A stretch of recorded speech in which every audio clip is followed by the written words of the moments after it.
Hey everybody, just going to take a quick break from the show and tell you about Noom. Has Noom helped you? I believe it has. Oh, that's got an app. You can do tracking. It's terrific. It does. Noom builds personal plans that can meet individual needs. That's the thing. Takes into account any dietary restrictions, medical issues, other personal needs. That helps build a plan that works for you. And yes, so I know that you've had your own personalized program here that you've been working on. And it's weight loss This is weight loss results that last. They stick around because you get yourself into a lifestyle change. That's what matters. That's mainly it. You can't just say, I'm going to cut that out for a month and then go back to it. That's not what it is. So I'm glad it's helping you. That's great. And it really does. I like the psychology and biology-based approach here. Yeah. Noom Weight uses psychology. That's why they say losing weight starts with your brain, but it also takes into account your unique biological factors, Jimmy. All of your multitude flora and fauna that goes on inside of you there. Sure. Yeah. Stay focused on what's important to you with Noom's psychology and biology-based approach. Sign up for your trial today at Noom.com, Noom.com here, based on 3.5-year study of actively engaged Noom users with minimum starting BMI of 25. Individual results may vary. Visit our website for more information. Hey everybody, just going to take a quick break from the show to tell you a little bit more about Rocket Money. It's the start of a new year. It's the perfect time to get organized, set your goals, prioritize what matters most. And for me, top priority is getting myself together here. Financial wellness, doing that, which that feels important, just feels like adult stuff that you have to do. And thanks to Rocket Money, my goals feel achievable now. They show me all my subscriptions in one place, help me easily cancel ones I forgot that I've been paying for, which happened to me, absolutely happened to me. For years, I was paying for something. I was like, what is going on here? Rocket Money found it and saved me lots of money since then, because it's been a while. So they did a great job here. Rocket Money is a personal finance app that helps find and cancel your unwanted subscriptions, monitors your spending, and helps lower your bills so you can grow your savings. Rocket Money has over 5 million users and has saved a total of $500 million in canceled subscriptions, saving members up to $740 a year when using all the app's premium features. Cancel your unwanted subscriptions and reach your financial goals faster with Rocket Money. Go to rocketmoney.com/smalltownmurder today. That's rocketmoney.com/smalltownmurder. rocketmoney.com/smalltownmurder. Now back to the show. Welch's knows some things make zero sense, like why the algorithm knows your music tastes better than you do. But zero sugar and full flavor? We made that make sense with new Welch's Zero Sugar. All that passion fruit or tropical punch goodness and none of the sugar. You gotta sip it to get it. New Welch's Zero Sugar. Let's fruit stuff up. This week, in Phillips, Wisconsin, a very sick man, often compared to some of the most infamous serial killers in history, goes on a terrible spree of twisted and disturbing crimes, then describes them on tape so no one will ever forget. Welcome to Small Town Murder.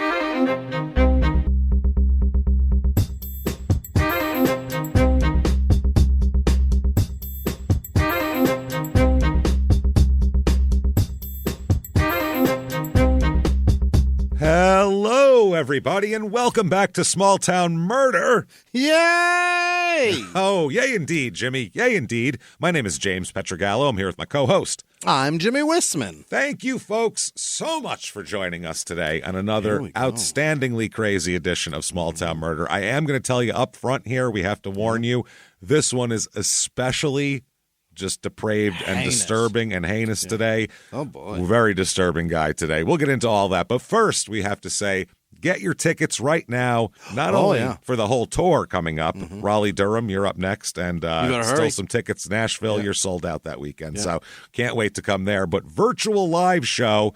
Can't wait. April the 20th. It's our annual 420 virtual live show, just like a regular live show, except in your living room or wherever you have internet access and you feel like watching with your own booze in your pajamas, or you can put on a tuxedo. Do whatever you want. We don't care.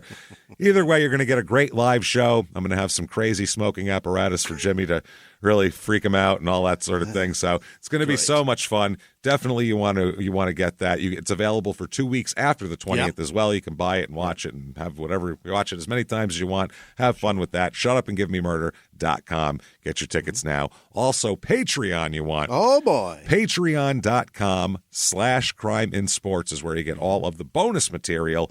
Tons of it back there. Anybody $5 a month or above, you get the whole back catalog, hundreds of episodes to binge on. New ones every other week, one crime and sports, one small town murder. That's how it works.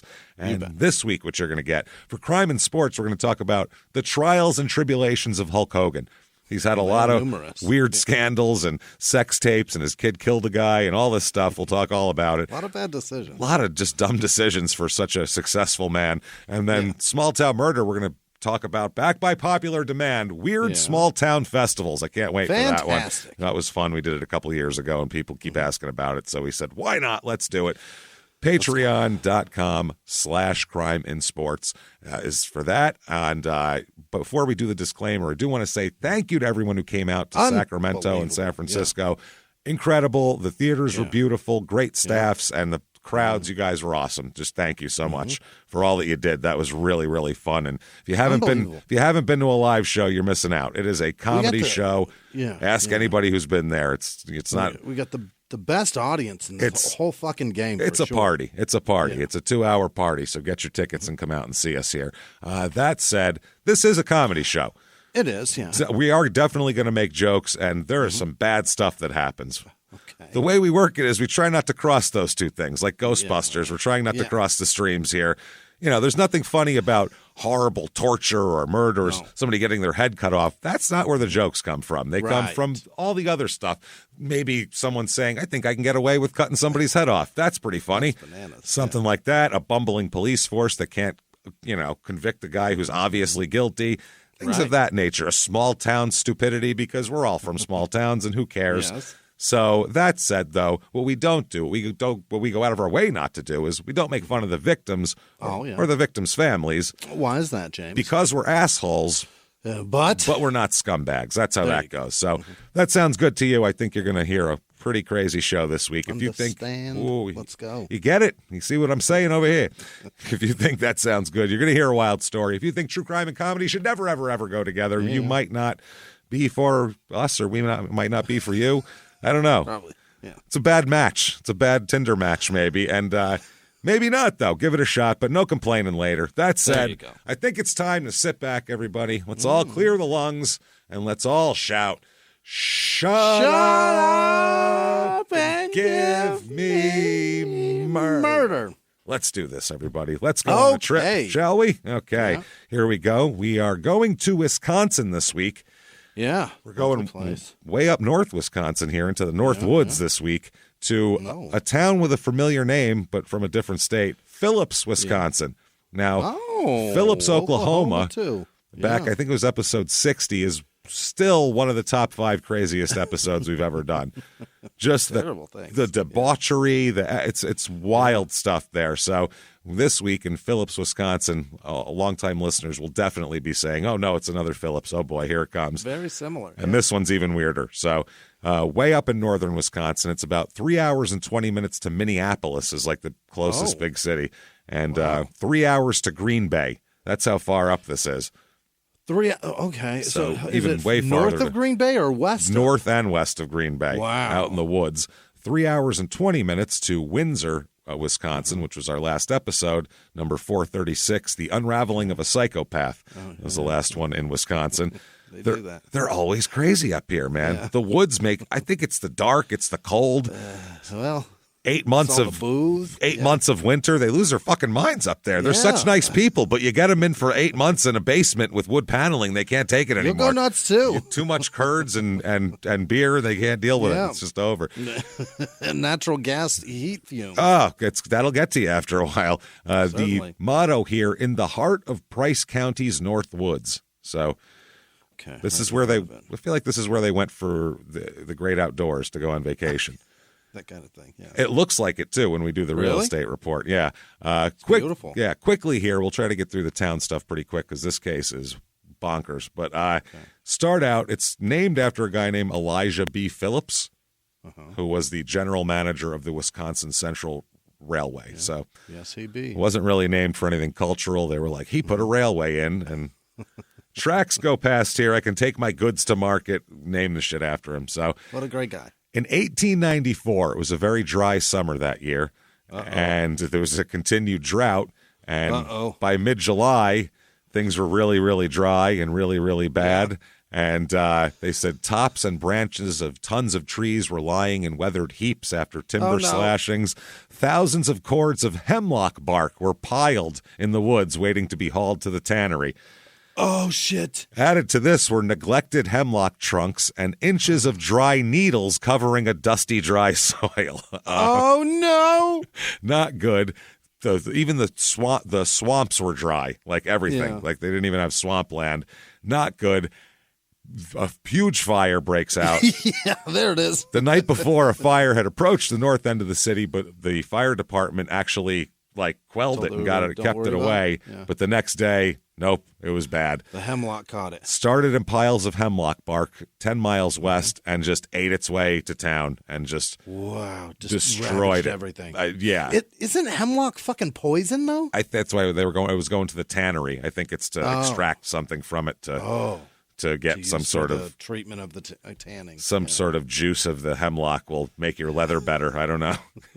I don't know how to make leather, so it's not a. Yeah. I don't know what I need to. How much hemlock I need. Leather better. Yeah. How much hemlock do we need, Jimmy? That's the question here. Yeah. I got a feeling we're going to overdose. So the houses had cedar shingled roofs, and they were ignited by the sparks. Yeah. And it was just. The thing went up, as you can imagine, like a box of matches. And shake roofs. Oh boy, like a box of matches. It went up. Everything was destroyed, and they had to rebuild the town after that. That's how that goes. Only one review of this town because it's a small place. This is a very small place we're going to up here. This is the backwoods, and the review is 1 star, worst city ever. Is the name of the star. The name of the review. I've lived here for about 3 years, and I can honestly say I am sorry I ever moved here.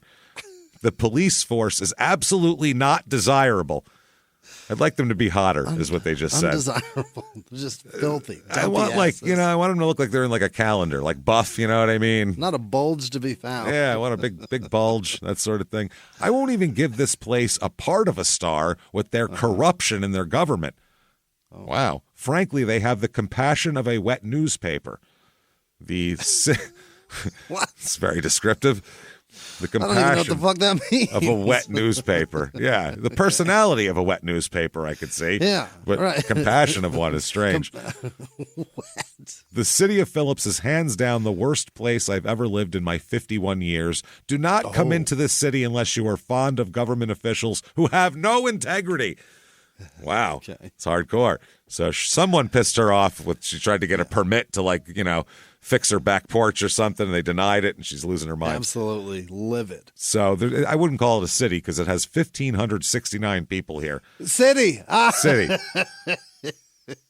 Very small place. Yeah. And it's not like a suburb of anything. It's 3 hours from Green Bay. So that tells you, and Green Bay is not a big place. Football it's 3 team hours, aside. Your closest city is in another state. Yeah. That's so weird. So more females than males here. Median age is about 40 here. A lot of the stats are pretty normal. Racial stats here, 93.4% white, 2% black, 1.6% Asian, 1.3% Native American, 0.9% Hispanic. So it's the Northwoods of Wisconsin. I mean, what do you want? It's not going to be diverse. I wouldn't imagine it would be. Why the hell would it be? You'd have to have people that go, I'm going to move to the Northwoods of Wisconsin from wherever I'm from. And that's just a lot of the people that live here are from here. And I think there's a lot of people with temporary residence here, like to come up in the summer for a month or rent out their lake house and that sort of thing. And a certain 51-year-old who probably retired here. And is not happy about it. Religion in this town, 56% are religious, so way above the normal, and 31% of them are Catholics. Because as we know, is that right? Catholics are the Baptists of the Northwoods, as we know. Of the Great Lakes region. The Great Lakes, Northwoods. Unemployment rate here is a little above the national average, but not crazy. Median household income is pretty low, $40,982. Oh. 69 grand in the rest of the country. So Yeah. that could be better. Median home cost also low. A median home cost is $162,000, Incredibly affordable. which is pretty damn low. And if we've convinced you, you need to come here. You don't care about fires and bad reviews. We have for you the Phillips, Wisconsin Real Estate Report.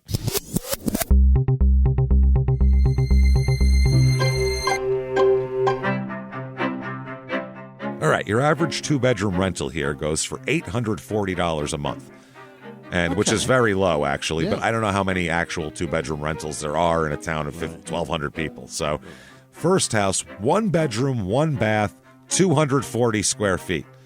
What is that? Okay, it's a hunting shack, basically. Yeah. Here's what it looks like inside. I'll show you the picture, and you'll see the whole thing. The toilet, homemade. Yeah. yeah, the toilet is what? I don't know, 2.5 feet from a pillow. From You the can bed put your pillow. feet on the bed from there. Oh, you could, yeah, Your you could. bed is your squatty potty. You could shit and put your feet up on your pillow at the same time. Indeed. That is really disturbing.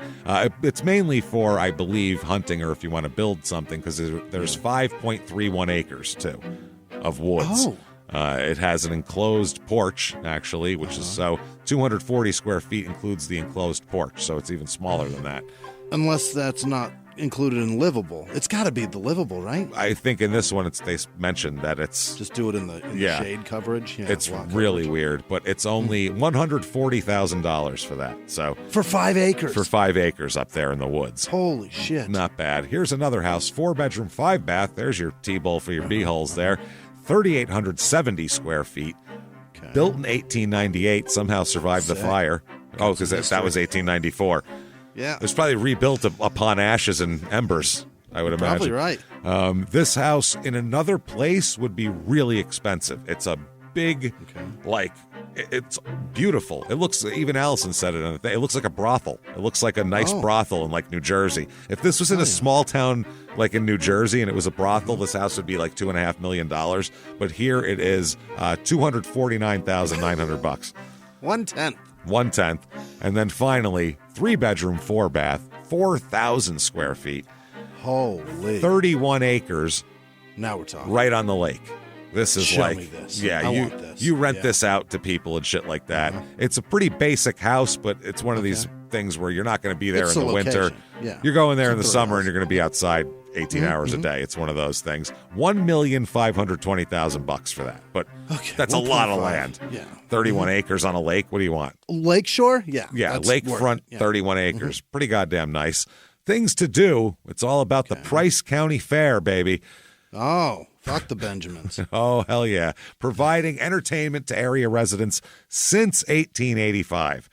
Okay. So before the fire. They keep going. A fire happened in the meantime. Yeah, they say don't miss carnival rides, games, and also food, agricultural displays, of course. Free monster truck rides. Well, that sounds Oh. I would even think that was fun. You know, it's good for Are they Bill's monster truck? I want, or like, do they got a Gravedigger. fucking Gravedigger? Yeah, that's- yeah. Do they got a good one? If it's Gravedigger, I'm taking a ride. Oh, what the hell? Let's take it for a spin. Yeah. Let's crush a Honda Accord. Can we just one? If it's John's truck on 42s, that's not a monster No, truck. it's just some dude going, I put these wheels on it. That's not the same thing. It says free monster truck rides, musical bands. Those are the best kind of bands. as It's opposed not one of brothers? to bands of marauders that are coming through the town to murder us all. Bands of brothers. They're not as entertaining, really. Musical The bands. rubber variety, those are bad too. The Dirt Dash is coming. Yeah. Demolition Derby, a competitive horse show. Which sounds like the horses are competing hard, like Full contact. Yeah, I pictured them with pads and like American Gladiators, but horses. You know what I mean? A horse shooting tennis balls at another Yeah, horse. American Horse Gladiators, Jousting. antique displays and antique appraisals, kiddie tractor pull, where they strap tractors to children and see just how far they can take them. Strip them to kittens. That's right. The first day they have entry day and youth face-to-face judging. I guess they point kids at each other and go, judge that other child, and then they tell them everything that's wrong with them, and then the other kid takes a turn. Or it's an adult. Either way, it's not good. I don't like what you're turning into. Look at you. You're a loser. Your grades are terrible, and frankly, you're not as attractive as I thought you were going to be. Your sister's hotter. Your sister's way hotter. Speaking of that, brother.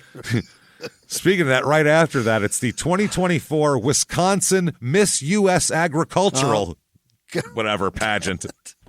There's that. Miss Rutabaga. And then they follow that with an animal weigh-in at the historic barn. Oh, okay. Clear out the ladies and bring in the fucking heifers. That's what they say there. Next day, there is a chainsaw carving show at 12 o'clock. That happens like every 2 hours. There's a chainsaw carving show. I swear to God. It keeps happening. Then there's the horse show halter, whatever the hell that is. Then there's half-twisted half-knot. What is that? Parentheses, balloon guy. It's a guy who fucking twists guy. Balloons. Yeah, and he's... Because balloon knot's dirty. Exactly. He's got the word knot in there, and he's the balloon guy. He knows what he's doing. He does bachelor parties, too, where he makes, like, balloon tits. I'm the balloon knot guy. That's how he advertises himself to that market. But nobody wants to be the balloon knot. I made a pussy out of balloons. Look at that. The little end there, that's the clit. What do you think? They follow that with a chainsaw carving show, of course. Yeah, and they just carve characters from Happy Days. Yeah, That's it. This is Potsy. I made a big Potsy. What do you think? I bet if you're not going to see another one of those today, it's all Fonzie. You know it. This is Shirley. I didn't think much of Laverne, but this is Shirley. Then there is the royalty from 3 to 7 p.m. Royalty-2024 Alice in Dairyland contest. Okay. Alice in Dairyland. What? Oh, got It's it. a beauty contest. Yeah. Then there's I thought it was like Allison. No. Alice like the name. in Dairyland. Got it. Yeah. Then there's a karaoke contest. Got to have that. Then there is a music band, I just said, just like that. A music band called Classic Alice, which says it's classic rock. So that's a Alice Cooper cover band, it sounds like. Oh, okay. School's out for summer like 12 times. Pepper's in Hey Stupid. Another pageant coming up, the 2024 Fairest of the Fairs competition. Okay, what is that? Who's hottest? I don't know. Just Disney princesses. Yeah, you don't have to be like in the dairy industry, I guess, to be that one. That's just the hottest of the hot. Kids tractor pull, dirt dash, all that kind of stuff. Square dancing. Wow. And it says under it, do not need to know how to square dance. It'll probably help. Come on down to the line dance. You don't have to know the moves. Yes, you do. You do, probably. And then the last two musical acts, Brady Lee, which it says next to it, country. We got it. We knew. We knew. Really? That's not hard. That's not hip hop? I would have thought that's hardcore rap. Brady Lee coming in there. And then Shane Kronberger, who plays country, classic rock, and blues as well. Oh, boy. That's it? That's it. Those are the bands you're going to get. That's bad. There's a lot of pageants, though, Jimmy, so calm down. What the fuck? But don't worry, how much do you want? Marie is going to karaoke fucking picture with her boyfriend. No shit. So crime rate in this town, what we're interested in here, the goings-on of the illegal matters. Sure. Property crime, slightly above average, which is strange for a town of 1,200 people. Yeah. I don't know how that happens. Because it's by per capita, I guess, but why are you doing anything? It's usually much lower in these towns, though, because how much crime can you commit? Yeah. If there's any kind of crime rate, that's a good portion of the town. Everybody if anybody's knows. missing anything or something's broken, you start to ask some questions. Jim, what the hell are you taking my shit for? Right. I saw you on my Ring camera. Yeah. Why'd you do that? Very creative of me, by the way, to say Jim on that one when you're Jimmy and I'm James. So they are embedded in this show. It's deep. Good Lord. So violent crime, murder, rape, robbery, and, of course, assault. The Mount Rushmore of crime is slightly below average. So not that far below average either. Just slightly. Yeah. So, I mean, they have a higher crime rate than the average on – that's just wild for a tiny town of 1,200 people on a lake in the woods. Is it like drunken – in the middle of the woods. Like running your outboard motor while you're shit-faced? Is that a lot of them? I'm not even kidding. Like, is that illegal? Yeah. Summer people going up there and just drinking beer and messing around and, people on vacation from Milwaukee. Is that the problem? Well, there's more than that, too. There's somebody underneath the water in a fucking hockey mask, too, because the murder and that shit is too high. It's way too high. Yeah. So that said, let's talk about some very disturbing murder. And I will say on this one, this is especially disturbing, this case. So we'll let you know when something's going to happen that's real disturbing. Give you a second here. But it's pretty, there's some bad stuff, and it's very descriptive because he describes a lot of this. So let's do this. I have to say right away, too, some very good work here from this book that I'm going to quote quite often. So we'll just put it up front so I don't have to say this is from that.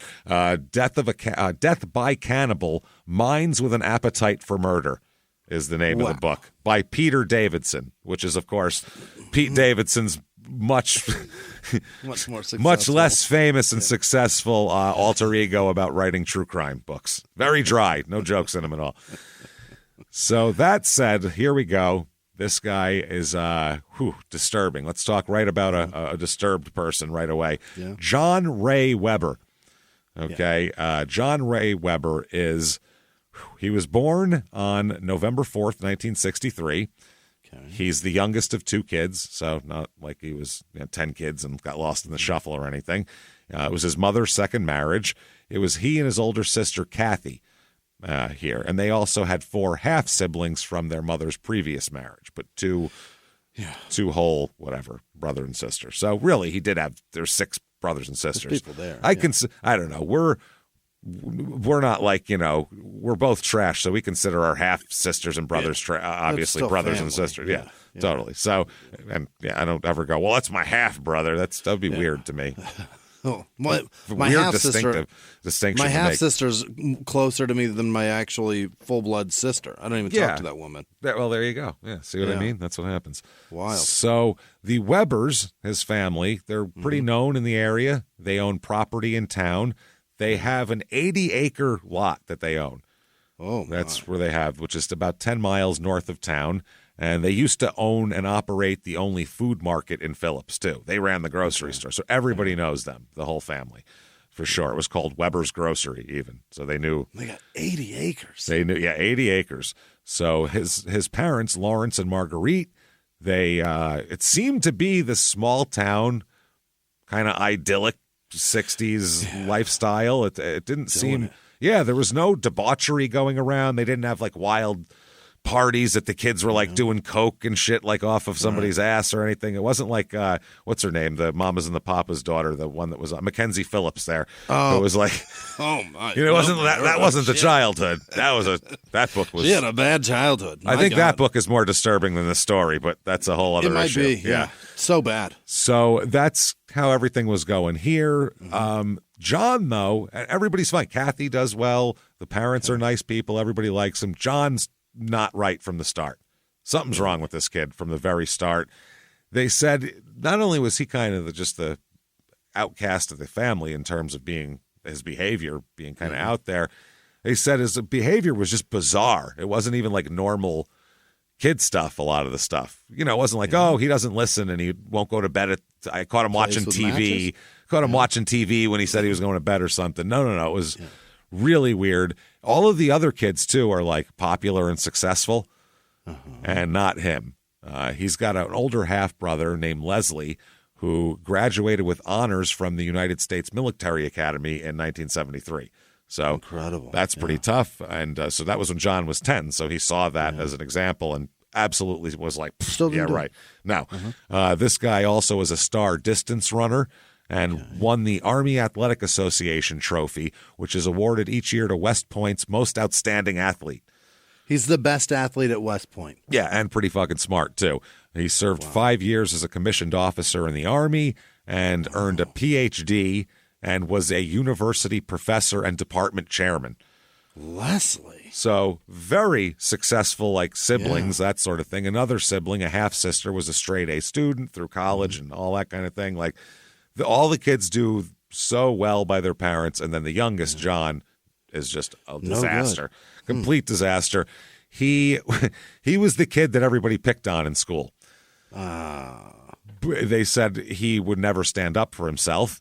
And the whole thing is why he was getting picked on to begin with was he was always whining and crying, like before anybody picked on him. He was the kid in like second grade, just started crying in class. So that's going to get you picked on, especially back in the day. It's really going to get you picked on.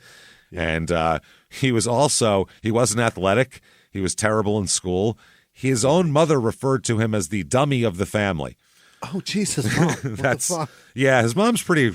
She's honest. I'll say that much for her. Yeah, sounds like it. Through this whole thing, definitely she said that. And on several occasions, he used to just run away. I don't even know if they looked for him or if they were just like, whew, man, that's wow. All right, let's concentrate on the good kids. But is he gone? Nah, shit. Right. There he is. He's back again. Never mind. See, he doesn't bring enough food with him. Next time, let's keep a bunch of cold cuts in the fridge or something. That way, he has get far enough away where he can't come back. One of those bicycles with the ice box on the front that Mexican guys sell ice cream out of. They sell ice cream and one of those deals. Yeah. The old Italian ice boxes there too, back in the day. It's a fucking great bike. Yeah. So he's also a chronic bedwetter. Oh no. Yeah, he's got the whole the classic, serial killer triad there. He's got everything there in flashing rainbow colors. It's just all over the place. Yeah, bright neon flashing signs of all of these things. Even though that's been discredited as a real thing, it's still not really a thing. It's fascinating that they all have it though. It's still an awfully big coinky dink on all this shit. That's what it is. Sure in the fuck. Hey everybody, just going to take a quick break from the show to tell you about the safest sponsor ever, Simply Safe. Absolutely, these people will keep you safe. It's amazing. You know that every 26 seconds a burglary takes place in the United States, according to the FBI. That means that by the time this podcast is over, dozens and dozens of homes will have been targeted, ransacked, God knows what happens here. So protect your home before it's too late with Simply Safe proactive security system. Simply Safe helps stop threats before they even have a chance to break in. Named Best Home Security System by U.S. News and World Report 5 years in a row. And by us for about the last 8 years as well. If you trust us, believe me, you want Simply Safe. So visit simplysafe.com/small to claim 50% off a new system with professional monitoring plan and your first month free. That's simplysafe.com/small. There's no safe like Simply Safe. Now back to the show. This show, Small Town Murder, is brought to you by BetterHelp. Get yourself some therapy, everybody. Honestly, here. We often hear about, red flags that you should avoid. Hey, that's a lot of a thing. It's become a real phrase now, real cliche. But why don't you focus also, you look at green flags in friends and partners. Look for good things as well. Right. And maybe you're not sure what that looks like, though. Therapy can help you figure that out. What are positive things? What are the green flags? And then you can practice them in your relationship. It's absolutely a fact. And so, honestly, we absolutely are huge advocates for this. It really, really helps. BetterHelp is fully online, making therapy affordable. It's convenient. They serve over 5 million people worldwide. You can access a diverse network of more than 30,000 credentialed therapists, wide ranges of specialties there. Here's the coolest part. You're not getting along with your therapist, you're just not feeling it, you can switch at any time, no extra charge. Wow. The thing is, they want you to get help. That's it. And you can do it with BetterHelp. Discover your relationship green flags with BetterHelp. Visit BetterHelp.com/smalltownmurder today to get 10% off your first month. That's BetterHelp, HELP.com/smalltownmurder. Now back to the show. His parents tried to help him with the bedwetting too. Yeah. That's the thing. He had supportive parents with this whole deal. Yeah. That's where a lot of this stops with people. It's how this, even if they have this stuff, how is it reacted to? Yeah. And if the parents are supportive and try to help them, usually then they don't turn into psychopaths. I think all of them though. For the most part, everyone that has had bedwetting in their past, the parents are supportive up until, I don't know, time 5 or 10 that they're washing sheets. Then at that point, they're like, how do you not feel this? Yeah, they get. How do you not know this is happening? Some of them, though, they would get very abusive and beat the shit out of the kids for that, which would then tie some weird thing to it. And right. But I think that I think that's just frustration. And then going, know what it feels like when you piss. When you're doing it in your sleep and you're getting it all over the place, how do you not know? And then they just get frustrated and beat it. At the same time, obviously, they don't, though. That's you know what I mean? What do you mean? Oh, they don't feel it. No, they don't feel it. No. Yeah, that's what I mean. Yeah. But again, as a parent, you just feel, how do you not? I think it's just frustration over time and time again. And because how many you've peed in a bed before? Admit it. I'm not a drinker, so no, I really haven't. No. The only times I've ever pissed in my sleep, I was dead sober, James. Oh, well, you might get your innards checked here. Get all your pipes checked out, Jimmy. I've honestly never peed in bed. Really? No. And it wasn't that like I can remember. Maybe I didn't evacuate everything.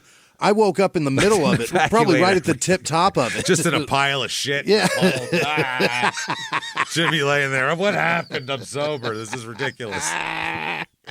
It's all evacuated, man. No, Spleen is I woke up like because in my dream I was peeing. I was, you know what I mean? I was over a toilet, and then I woke up and I was like, I'm not. Oh, stop. Interesting. And then it's a pee dream. Then you cap it off and run to the bathroom, change your pants, all of it. I kind of wish I had peed at some point. I want to relate to this. No, I don't know. I can't think of one time. I always thought people were just drunk and they peed. Now my brain's going to think it's okay to pee if you're not shit-faced, and I'm going to end up peeing. You've ruined me, Jimmy. Yeah, I think maybe two, maybe three. I don't know. I know it's not just one, but wow. And I do know that I've never pissed all the piss. That might be too much pee for an adult. I'm not sure. I was an adult, but I wasn't like it was pre-30. I get like after some kids, ladies sometimes have a hard time with holding it, but I think that's like when they're laughing. I don't know if that's when they're sleeping. I'm not sure if that causes pee dreams or not. I don't know. Sneeze, cough, and laugh. I think all of those trigger it, but I don't know. It's very strange that and every time I've done it, it was in a dream where there was peeing involved. Let's go get your valves looked at when we're done here. What do you say? We'll get you all checked out. You might just need some new seals or something in there. We'll throw a new O-ring. It's all worn out, of course. Pop a new O-ring in there. He's oh, man, look at you. That's why. Jesus, what do you think? What do you expect to happen? You're lucky to be alive. Jeez, look at this. Like a mechanic will tell you. Everything could have leaked out everywhere. This is horrible. I can't believe this is holding. Could have lost all your amniotic fluid. All the fluid's going to come out. So he did not overcome it, this guy here. He definitely did not overcome and he did, and this was a big problem for him. It was a large problem for him. Yeah. His parents installed a special device that would sound an alarm when he started to piss in bed, but it didn't help because he would keep peeing. So he also liked to set fires as a problem. That's 2 out of the 3 there. Yeah. He set his first one when he was about 4 years old, and he would have burned the house down on many occasions if the family members didn't quickly. They had fire extinguishers because they knew he was a fire starter. So they'd put out his fires. This, like, what the fuck, man? He was a flamer. This is why. Yes, he was. Much like Patrice O'Neal in Arrested Development. T-Bone. That's my favorite thing ever. It's a great line. When he was in 8th grade, the desk he was sitting at school burst into flames. So they figured he did it. Yeah, he did it. It wasn't like spontaneous combustion. Wasn't the devil, just some sort of weird fluids. He also liked to steal shit a lot. Number one, he stole money from his own parents' grocery store, which is really nice. His grandfather had left that to his grandmother and also his father, and that's how that happened. Yeah. So people didn't want to play with him. You know, he's covered in piss and starting fires all the time. He's not the most popular guy in school, probably. Yeah. So he spent a lot of time alone in his room where he imagined he had a friend. He had an imaginary friend. Yep. But not in like a nice way, like let's play checkers. It was like, it was like red rum. It was that kind of imaginary friend. It was much different. You got some matches? How about a Bic? Let's get out of here. Come on, let's get out of here. That looks flammable. Light the fire. Just listening to the Doors over and over again, and just constantly just light my fire. He the imaginary friend appeared in the 5th grade, and then never went away. And he'll stick around, as we'll talk about. Yeah. So he'd blame his imaginary friend when he'd get in trouble. Really? Yes, he'd set something on fire, and he'd say, well, my imaginary friend did it. I didn't do it. So they were like, all right, how do you deal with that? The words imaginary friend that's rooted in reality, those 2 words. He wouldn't say that. He would say, he would say the Frank did it, and, it wasn't me, it was Frank. Dead Fred did it. And they go, oh, wow, it's Frank, which is, much like The Shining here. But that kid was actually having problems. His sister Kathy would often hear him speaking in 2 distinct voices, and carrying on serious conversations, even arguments, Hell yeah. with himself. Okay, this is as a child. This is in like the 7th grade. That is awesome. That is crazy. That's crazy. That's the definition of crazy. Yeah. They ask you, do you talk to yourself? We would have loved him. When people, a psychiatrist will ask you, do you talk to yourself? Yeah. And you can say yes, and they go, do you answer yourself back? And that's when that's when there starts to be a problem. And then the third question is, do you do it in another voice? In another voice, yeah. That's extra fucked up. That's extra fucked up. She even caught him talking and gesturing first as himself, and then someone called Natas, Natas, which is Satan spelled backwards, Jimmy. Of course it is, everybody. Of course it is. It's Satan spelled backwards, everybody. What else would it be? Yeah. Or that fine material satin spelled backwards. Satin spelled backwards. Isn't satin with an I? Satin? No. Natas. Natas. Oh. Satan. Yeah. Wow. Yeah, no, satin's with an I. So, also he's got some weird, soon as his dick starts, getting hard, he starts getting some weird perversions. You think it's not going to be all normal. He likes just straight missionary, but then he's super weird and argues with himself in Satan's voice. No. He's got some seriously bizarre shit. A lot of his fantasies involved his sister Kathy as well. Oh, no. Yeah, because that's the closest girl. That's the one, and that's who he's fantasizing about here. Wow. When he was home alone, he liked to dress up in her clothes and pretend that he was a woman at the time. But he'd also fantasize about tying her up, torturing her, and raping her. He's BTK. Yeah. This guy is BTK plus David Parker Ray divided by Ted Bundy is the best way to describe him. And Ed Gein in there somewhere. Huh?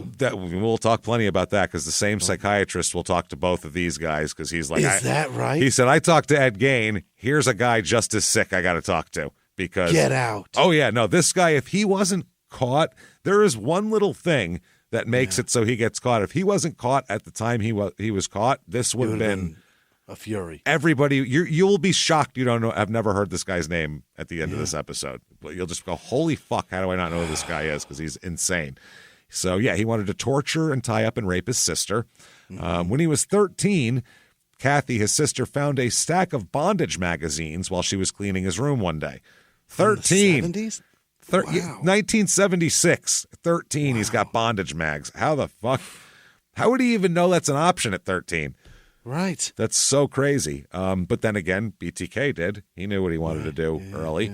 Yeah. These publications were filled with, it's all tied up ladies. You know what it is. You know what it is. You get the idea.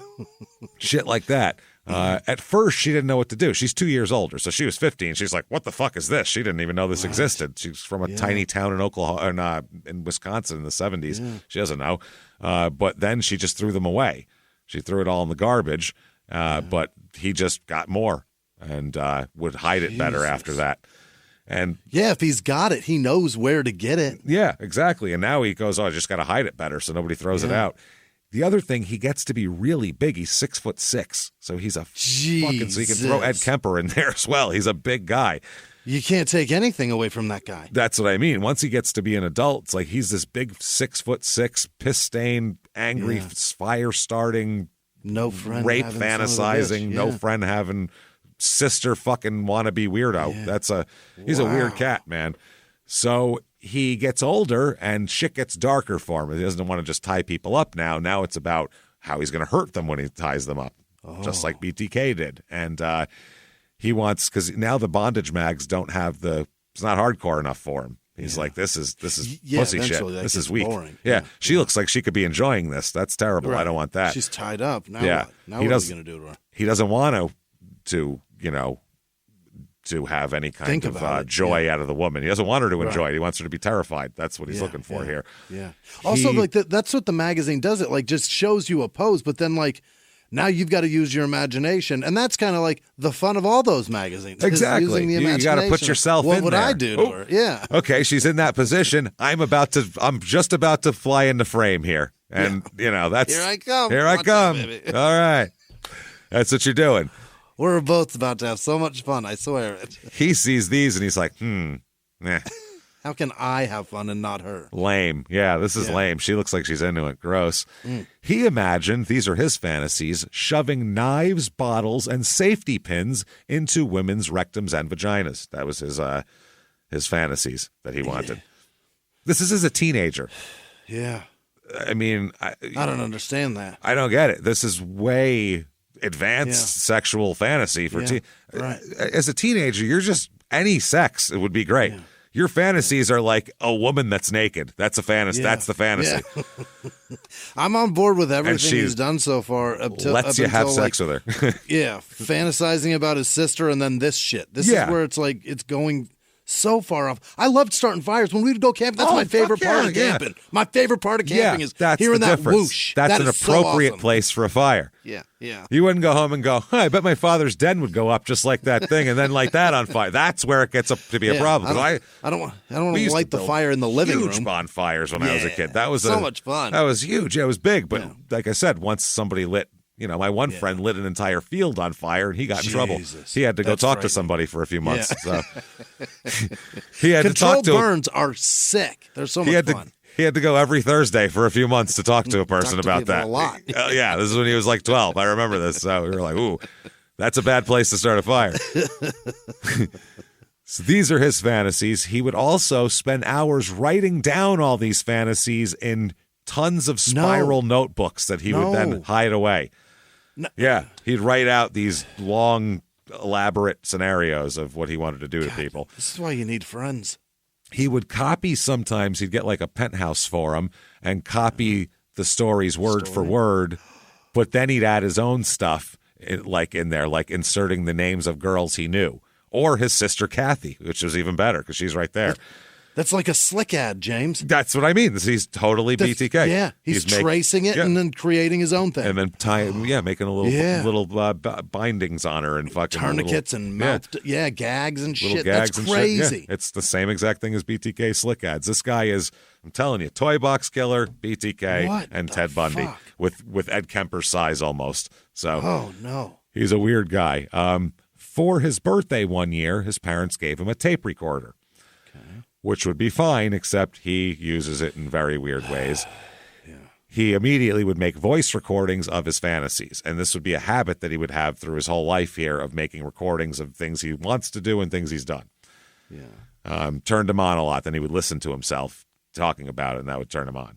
So, yeah, he would look through mainly he's masturbating to these fantasies and bondage magazines and shit like that, but he fantasized about Kathy the most. Here. What is going on? Yeah. From the time he was 10 until he turned about 15, her bras and like bikini swimsuits and underwear would just disappear all the time. Oh, boy. One day she found just a cache of them all cut up in his room. He had taken all of her stuff and cut them up into pieces and like saved them and had a whole... Oh, my. That is creepy. If I'm Kathy, I cannot wait to go to college. I am going to get the best grades. I'm getting as far the fuck away from... San Diego State is where I'm going. Is that as far as I can go in this country? What's farther, San Diego or Miami? I can't decide because I'm going to go to one of those two. This is... ridiculous. FSU is too far north. Too far north. No, I can't do Tallahassee at all. I got to do... I need Miami or bus. I got to be able to jump on a boat and flee to another, just Cuba or Puerto Rico or somewhere away from here. Oh, my God. At the drop of a hat. So very, very strange stuff here. At least 2 occasions he put his .22 caliber rifle to Kathy's head and threatened to pull the trigger because he was so frustrated that he wanted to rape her and torture her. So she knows. Oh, she's certainly aware. Oh, she's aware. She found her underwear. I mean, she knew. Yeah. She knew it was up. That's a red flag. That's a red flag, especially after seeing all the magazines he's into and shit, and then you see your underwear cut up. You're like, he wants to tie me up with pieces of my underwear. It's me. Oh, I get it. I am in the one in the mag. Oh, that's not good. So, God damn it. Both times she managed to talk him down and get him to put the rifle down. On another occasion, he smashed her over the head with a beer bottle. Yeah. She said, quote, I was extremely afraid of him. Well, no shit. No shit, yeah. She said many, many times she was so scared she would lay awake in her bed all night, jumping at every sound in the house, waiting for him to come in. And on the night that he bashed her over the head with a beer bottle, he had loaded the back of the Ford Bronco of the family with clothesline, chains, plastic tape, scissors, a shovel, an axe, and his .22.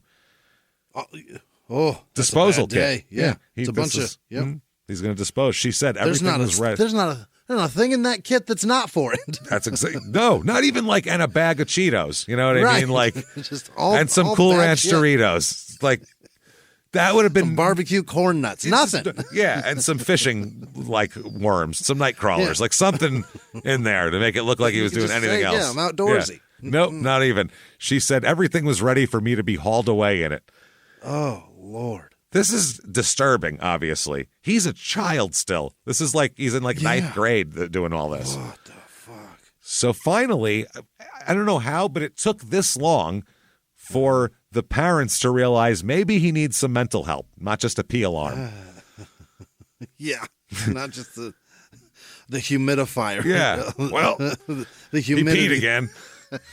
No. Humidity went up in the boys' room. You know what that means. There he goes. He's peeing again. It's 82%. Way too humid. It's a dry night tonight. So they said he's mentally ill. They have him committed to a clinic in Marshfield, which admitted him to the child adolescent unit. He was treated by a clinical psychologist. And according to the doctor, he was uncooperative and resisted treatment. He's like, I like jerking off to weird things and wanting to kill and torture and fuck my sister. It's awesome. It's too cold in here. I would like a fire, please. Good Lord. Yeah. Is it are you chilly? You got like just like a magazine, some old newspapers laying around, maybe a bottle of lighter fluid, because I could really spark something up. The psychologist offered a prediction on John. He wrote, quote, John would one day wind up in jail for seriously harming a woman. Great job. Yeah, I mean, it's obvious. It's all he wants to do. And he's trying to treat him. He's like, no, I don't want treatment. I'm going to torture and kill and rape my sister. Awesome, huh? Oh, my God. He doesn't care. The summer between his junior and senior year of high school, he was admitted to the hospital again for psychiatric treatment. The doctors at the hospital here prescribed him an antipsychotic drug, or a bunch of them, actually. Despite the medication, he was still difficult for them to treat. Even though they were medicating him, he still wasn't cooperative.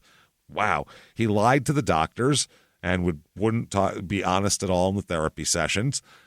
His therapist said that he was a classic sociopath.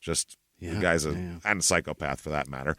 So after all of these weeks of 5 weeks of intensive inpatient treatment, he's transferred to a group home in La Crosse. While he's there, he enrolls in high school for his senior year, and he graduates in 1981. Oh. So this is why I feel like an idiot, because all this guy's problems, he wants to torture and fucking kill his sister, and he has all these things, and he talks to himself in multiple voices. He still managed to pull it together enough to get an actual diploma on, like, graduation day, and I couldn't fucking pull that off. Isn't that sad? Yeah. The man spent his entire childhood jerking off to his sister, James. Yeah, it's still. While he was doing that, he still had more time to do his homework than I apparently did. Kid knows more about the Magna Carta. Wow. So, as soon as he graduates, he enlists in the U.S. Army for 3 years. Okay. For some reason, despite his long and very meticulously well-documented history of mental illness, they said, come on in, fella. Yeah, what is that? Yeah. I can't believe they accepted it. Here's some very high-powered weaponry. Let's teach you how to use it. Want to learn how to throw a grenade? It starts big fires. Have you heard of napalm? This is wow. He did well in basic training and was trained as a helicopter mechanic. So he he served honorably for 3 years, first at Fort Carson in Colorado, then in Germany. But while in the service, he also developed a huge drinking problem. That's which kind of numbed the rest of the stuff. Yeah. But it also kind of just delayed it. Exacerbates. It's still there. But he also, he was experimenting with a little acid, smoked a little weed over there too. He also started smoking 2 packs a day over there, which is attaboy. I don't know. 2 packs of German cigarettes? Jesus. Just anywhere in the Army. I don't know how anybody can smoke 2 packs a day. That's a lot. That's I've never smoked 2 packs in a day in my life. No, I've at the peak of my smoking, really, it's so much. It would just on be a boat. Seem like you'd be like, by the end of the day, I'm just dried out. You're pouring beer down it. You know what I mean? And on a boat, you're outdoors. There's no restriction. You never go inside. You know what I mean? Yeah, so you can just constantly sit there the whole smoke. time. Yeah, I get that. It's easy to smoke a pack of cigarettes on a boat. That goes no time. Yeah, I could see that just sitting there, especially if you're. And you know what? I'm going to take it all back. I've never smoked 2-packs. I've smoked 2-packs with other people taking cigarettes out of my saying packs. too. Yeah, that's for sure. But to sit I've gone through 2-packs. 2-packs to the head is like you'd be like, yeah, you know, you'd wake up and can't breathe. No, that's Don Draper smoking, where you know you wake up and as soon as you wake up, you do like 15 seconds of coughing to get out all that shit from yesterday, and then you light up and more. Then light another. Yeah. So it ended in 1984. He returned home to Phillips. And he moves back into his old room with his parents' house, 417 South Avon Avenue. Kathy was gone. Thank God for her. Right. And so he's the only one living there. It's him and his parents. That's it. Okay. So he hangs out with his dad a little bit and goes hunting for deer and fishing for trout and all that kind of thing. They'd camp out in the woods sometimes, him and his dad. So he knows the area woods and all that very well. They were trekking through the woods here, and as soon as he gets home, they're just, boom, right into fishing and hunting and all that sort of thing. He has to get a job, though, after a few weeks, obviously.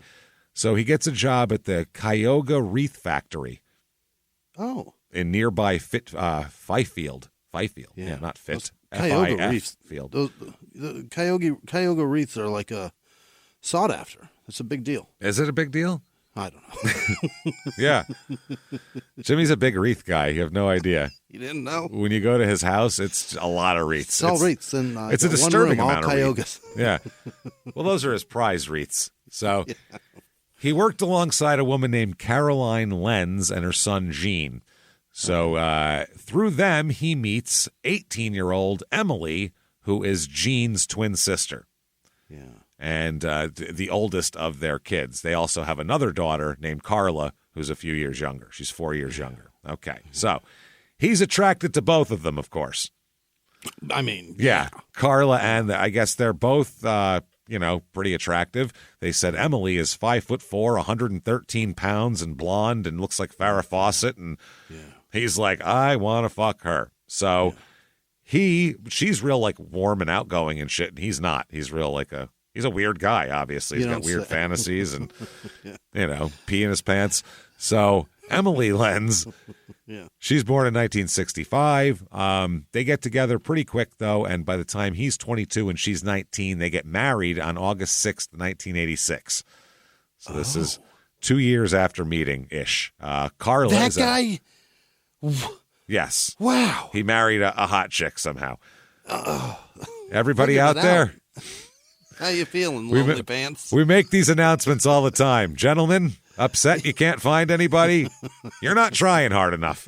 Have you considered making a wreath? Have you ever thought about that? Because I feel like the path to a hot chick is paved through wreath making somehow. Yeah. So, how'd you treat your sister? Be a little nicer. Yeah. Or, no, beat your sister with beer bottles and threaten to murder her, and then you get, I don't understand this at all, but he ends up getting a hot chick somehow. It's crazy. Carla was one of her bridesmaids there, the younger sister. The family, the Lenzes, approved of the marriage. They were into it and, were welcoming and all that kind of thing because they worked with him and they said he was a hard worker. So, hard worker will continue to work hard and, be a decent guy. So, right before the wedding, though, he's a little bit weird. He bought, not a little bit weird, a lot of bit weird. Yeah. John had bought a 1977 Pontiac Sunbird from a local teenager. A 77 Sunbird? 77 Sunbird, yeah. No, not a good car. Not a great car at all. No. Those are not looked for. I don't know what kind of wreath-making salary he's got going on, but not enough to buy a better car. So, where's the Firebird, man? He bought this off a teenager named John Kenny Jr. And Weber here, John, got super fucking pissed when the car's transmission wouldn't work properly. Right, wow. So 2 days after John purchased the car and about, a day and a half after he went ballistic and freaking out and saying what a son of a bitch he was and losing his mind, this teen is run over by a freight train. Oh, no. Which is, couldn't even get revenge. The kid... Or... Oh. That's the thing. Or he was thrown on a track? He had been, apparently, by the way he was found, he must have been lying on, he didn't get hit like, he was trying to get across the tracks. Yeah. He must have been lying down on the tracks and just didn't move as the train barreled toward him, with the engineer frantically blowing the whistle to get the fuck out of the way. An autopsy indicated that he was drunk, and it was ruled an accident. Wisconsin. So John told Emily, quote, he got what he deserved. That doesn't sound suspicious at all. Yeah. Emily figured, unfortunate coincidence. That's what I like the way the author of the book put it, so I'm going to use that too. Yeah. Unfortunate coincidence. Whoops, what happened here? Yeah. So John and Emily, they have a house at 475 South Avon, which is only a block away from John's parents' house. Right, from Mom's house. Yeah. Right there. This house is owned by John's parents, actually, and they pay $200 a month in rent, John and Emily. Okay. So that's not bad. It's a pretty sweet gig, yeah. Not bad at all. They fight constantly. So not a marriage. A 22-year-old psychopath and a nice girl from the wreath factory aren't going to get along. Weird, right? Interesting. Emily caught John in lies about all sorts of shit, mainly drinking and his collection of bondage magazines, which she didn't like him having around. Yeah. A few weeks before... What would he lie about with those? I don't have bondage magazines. They're not mine. Yeah, they're not mine. That giant stack of them that have John written on every single page. And I have actually pictures of me mounting these women and shit. That's not me. Those aren't pictures of my sister in there. No, definitely not. When I say Kathy and put an arrow to one of the chicks all tied up and shit, I don't mean it. Yeah. So a few weeks before the wedding, she intercepts a letter to Carla from John. Carla, her little sister. In it, in this letter, he apologizes for trying to kiss her and begs her not to tell Emily. Okay. Emily says, what the fuck is this? Yeah. And he said, none of that's true. I was drunk when I wrote that. Not I was drunk when I did that shit that I apologized for. I didn't do that stuff. I was so drunk I wrote a letter apologizing for something I didn't do. It's a screenplay. I'm making a movie. He asked somebody's advice, and they were like, say you were drunk. And he's like, okay, and did the wrong. He said he was drunk at the wrong time, I feel like. Yeah. So, wow. Yeah. I mean, come on, man. So he's got a lot of problems. He's drinking more and more and more. Yeah. He's working as a laborer at Winter Wood Products, which is a factory that makes tables, park benches, and wheelbarrow handles. Very specific items. Yeah. Can you make me a nightstand? No. No. An armoire? Fuck no. No. Absolutely not. What I can make you is a table, and it's probably the same plain table. It's probably not like different designs. A table, a park bench, or a wheelbarrow handle. Well, see, my axe handle's broken. Well, can you double a wheelbarrow handle? Because that's what I'll make you. BYOW. Or BYOB. Bring your own barrow. It's a fucking... He gets a second job at Marquip, which is a factory that produced machinery for the paperboard and carton industry. Hey, everybody. Just going to take a quick break from the show to tell you a little bit about Sono Bello. You know, the most known secret with celebrities and influencers and all these famous people is so many of them have had lipo. They've had lipo, whether it's a little touch-up here or a total makeover. Yeah. Nobody has a perfect body. That's the thing. No. They may look like it on TV, but there's things that help that. Absolutely. Lipo now has changed, and Sono Bello's been at the forefront with using LAL technology and getting those beautiful and natural outcomes for each person. Looking real natural. Our friends at Sono Bello are offering their best deal. You're now included in their winter savings event, but appointments are limited, so please get on this. Sono Bello doctors are masters in micro laser fat removal, a brilliant technique that removes stubborn fat permanently wherever your problem areas are. Tummy, love handles, thighs, arms, it's gone in one comfortable visit. Eating healthy and workouts are great. Keep doing that, but if you want to lose that stubborn fat in one visit, check out Sono Bello. Save big during their winter savings event. Schedule your free consultation now at sonobello.com/smalltownmurder. That's SONOBELLO.com/smalltownmurder. Now back to the show. Hey, Hey everybody, just going to take a quick break from the show to tell you a little bit more about our stylish friends at Quince. That's right, let's go elevate your styles, people. Yeah. Get it going, look good out there, and you can do it now without breaking your wallet, without breaking the bank, because at Quince, you can get high-end, versatile pieces at prices we can all actually afford, which is very nice. You want to get good stuff that lasts and it's good, and they have quality stuff that's very affordable, and you can do like we did, upgrading our stuff here, while still being a very reasonable price. Quince only works with factories that use safe, ethical, responsible manufacturing practices, along with premium fabrics and finishes. It's all quality stuff. You're going to love it. Trust us, it looks good. And I've got the leather jacket. It's a very high-quality item. Real nice, soft leather. Yeah. Jimmie's got his linen pants he's rocking. Yeah, they're terrific.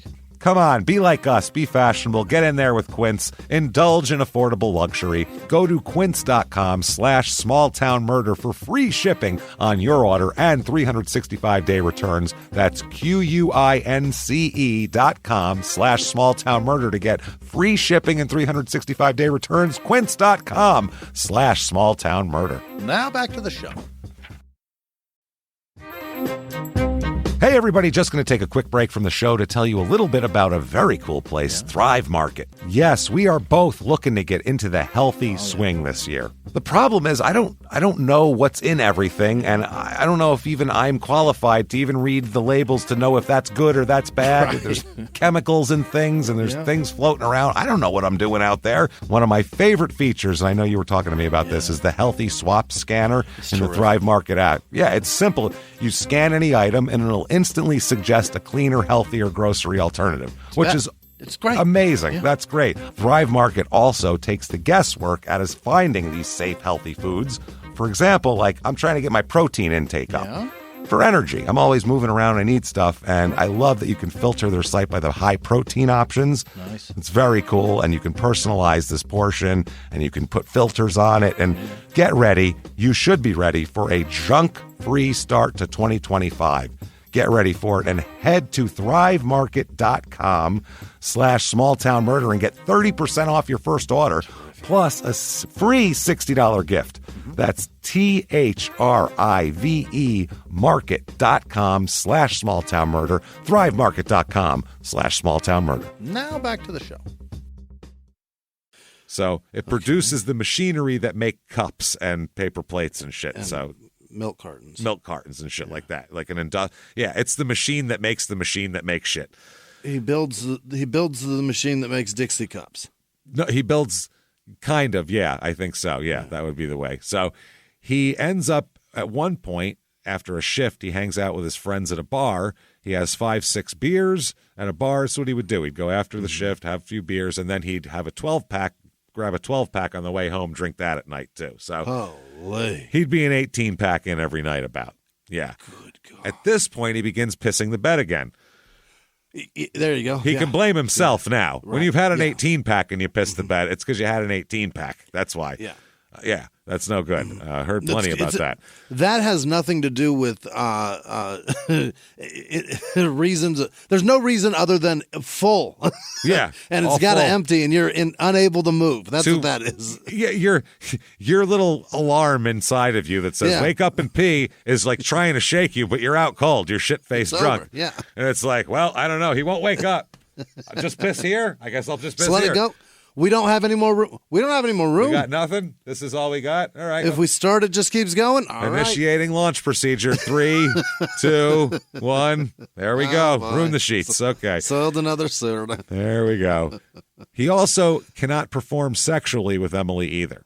Oh no! And the only way he could achieve orgasm is by masturbating. Oh really? Only masturbating, because he can have look at whatever he wants, but for some reason he can make whatever. Yeah, his hot wife isn't good enough for him here. So do you think he respects her or loves her too much to like do awful things to her, and he just wants to do awful things? I don't think she would let him do awful things. She freaked out about him having a bondage magazine. Yeah. So if he says, "I'm going to tie you up," she's going to go, "No, you're not. That's gross. No, I'm 19 and pretty innocent. That's disgusting. I'm not doing that." That's a bit far. Yep. So Emily tried to be reassuring, but he felt humiliated because he couldn't fuck her and at all here. So They split up 2 months after they had gotten married. All this happens in the first 2 months they're married, by the way. All this stuff. What? That's 2 months of marriage. That's not 10. 8 weeks. That's not 15 years, 3 kids, got laid off twice. They had to move into their parents' basement, then move into another place, air mattresses. None of that. This is 2 months of living in a house together. All this has happened. Goes from figuring it out to alcoholic pissing the bed that has to beat off. Can't hold it together. She moves back in with her parents. Okay. And so John went to the obvious source who you'd go to for marital advice, a 16-year-old. Yeah. Carla, obviously. She's got all the answers. That's who he goes to for marital advice. Her sister. Yeah, he said she was a good listener and wanted them to patch up their marriage. And, Carla, even their mom said that Carla was always willing to listen to other people's problems. Okay. That happened all the time. He would talk to her, and they were like, well, that's good. He's trying to, maybe she has insight into Emily, and maybe that'll help. You know what I mean? Maybe she can deliver Emily's message. Then November 12th, 1986 comes along here. Oh, boy. It's about 11 o'clock at night, and Carla gets a telephone call and answers the phone at home. Yeah. She was at home watching her 9-year-old brother while her mother and her brother worked the night shift at the Phillips Plastic Corporation. Oh, boy. And her father, Gene Sr., was a long-haul trucker who wasn't going to be home for days. Okay. So she's got to watch the kid. She gets a phone call, puts on her jacket, and leaves the house. She told her brother she'll be gone for a few minutes, and she'll be right back. Okay. Now, next morning, mom and brother get home from work, and she's not around. Nowhere to be found. Brother said she never came back. He went to bed. So they search the house. They look all around. They call the sheriff's department to report her missing. Yeah. And right away, the sheriff said he didn't like the looks of it, and it seemed like foul play, obviously. Yeah. Which, she going to go out for 5 minutes, talk to someone, and then fall in a fucking bottomless pit on the way back to the house? That's, Right. The steps it's open strange. up and she's gone?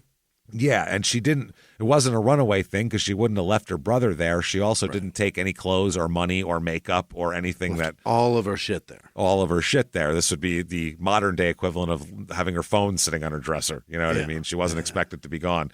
She even left her driver's license behind, so she didn't even have ID. Yeah, that's ridiculous. And she was getting along well with her parents and her siblings. She hadn't just been, it wasn't like talking to guys. There's no internet. Yeah. So, I mean, falling out of some sort. Yeah, none of that ever happened. She's doing well in school. Doesn't make any sense. So she even did all her homework that night. So they're like, okay, really? If you're going to run away that night, you're not going to do your homework first. I'm going to pissing away that time. You're going to burn those books before you leave and go, ha, ha, ha. So they offered a reward. Now, John Weber here, he helps. John Ray Weber helps out, distributes flyers, offers suggestions to maybe what happened. Mm-hmm. He said that, also, there's guys that I think that look at Carla a little too long. You might want to look at this guy. You might want to look at this guy.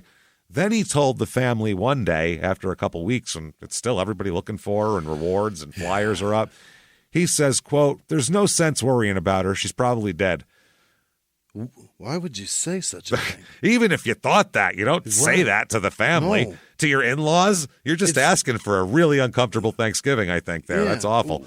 We haven't found even a dead body, but it's so new. She hasn't been gone that long. No, it's fucking weird. She's probably dead. But, I mean, no one looks at him as a suspect or anything like that. They questioned him at first, obviously, but he just said, I don't know, it's my sister-in-law. That sucks. She's gone. But Emily, later on, she'll say this years later in reflection.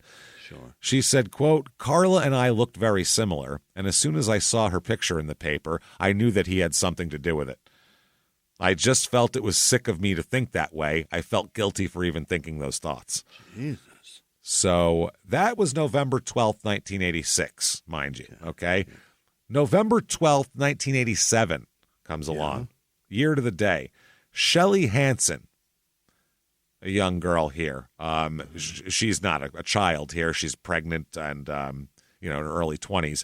She, I guess, has been having trouble the last year, and she just disappears.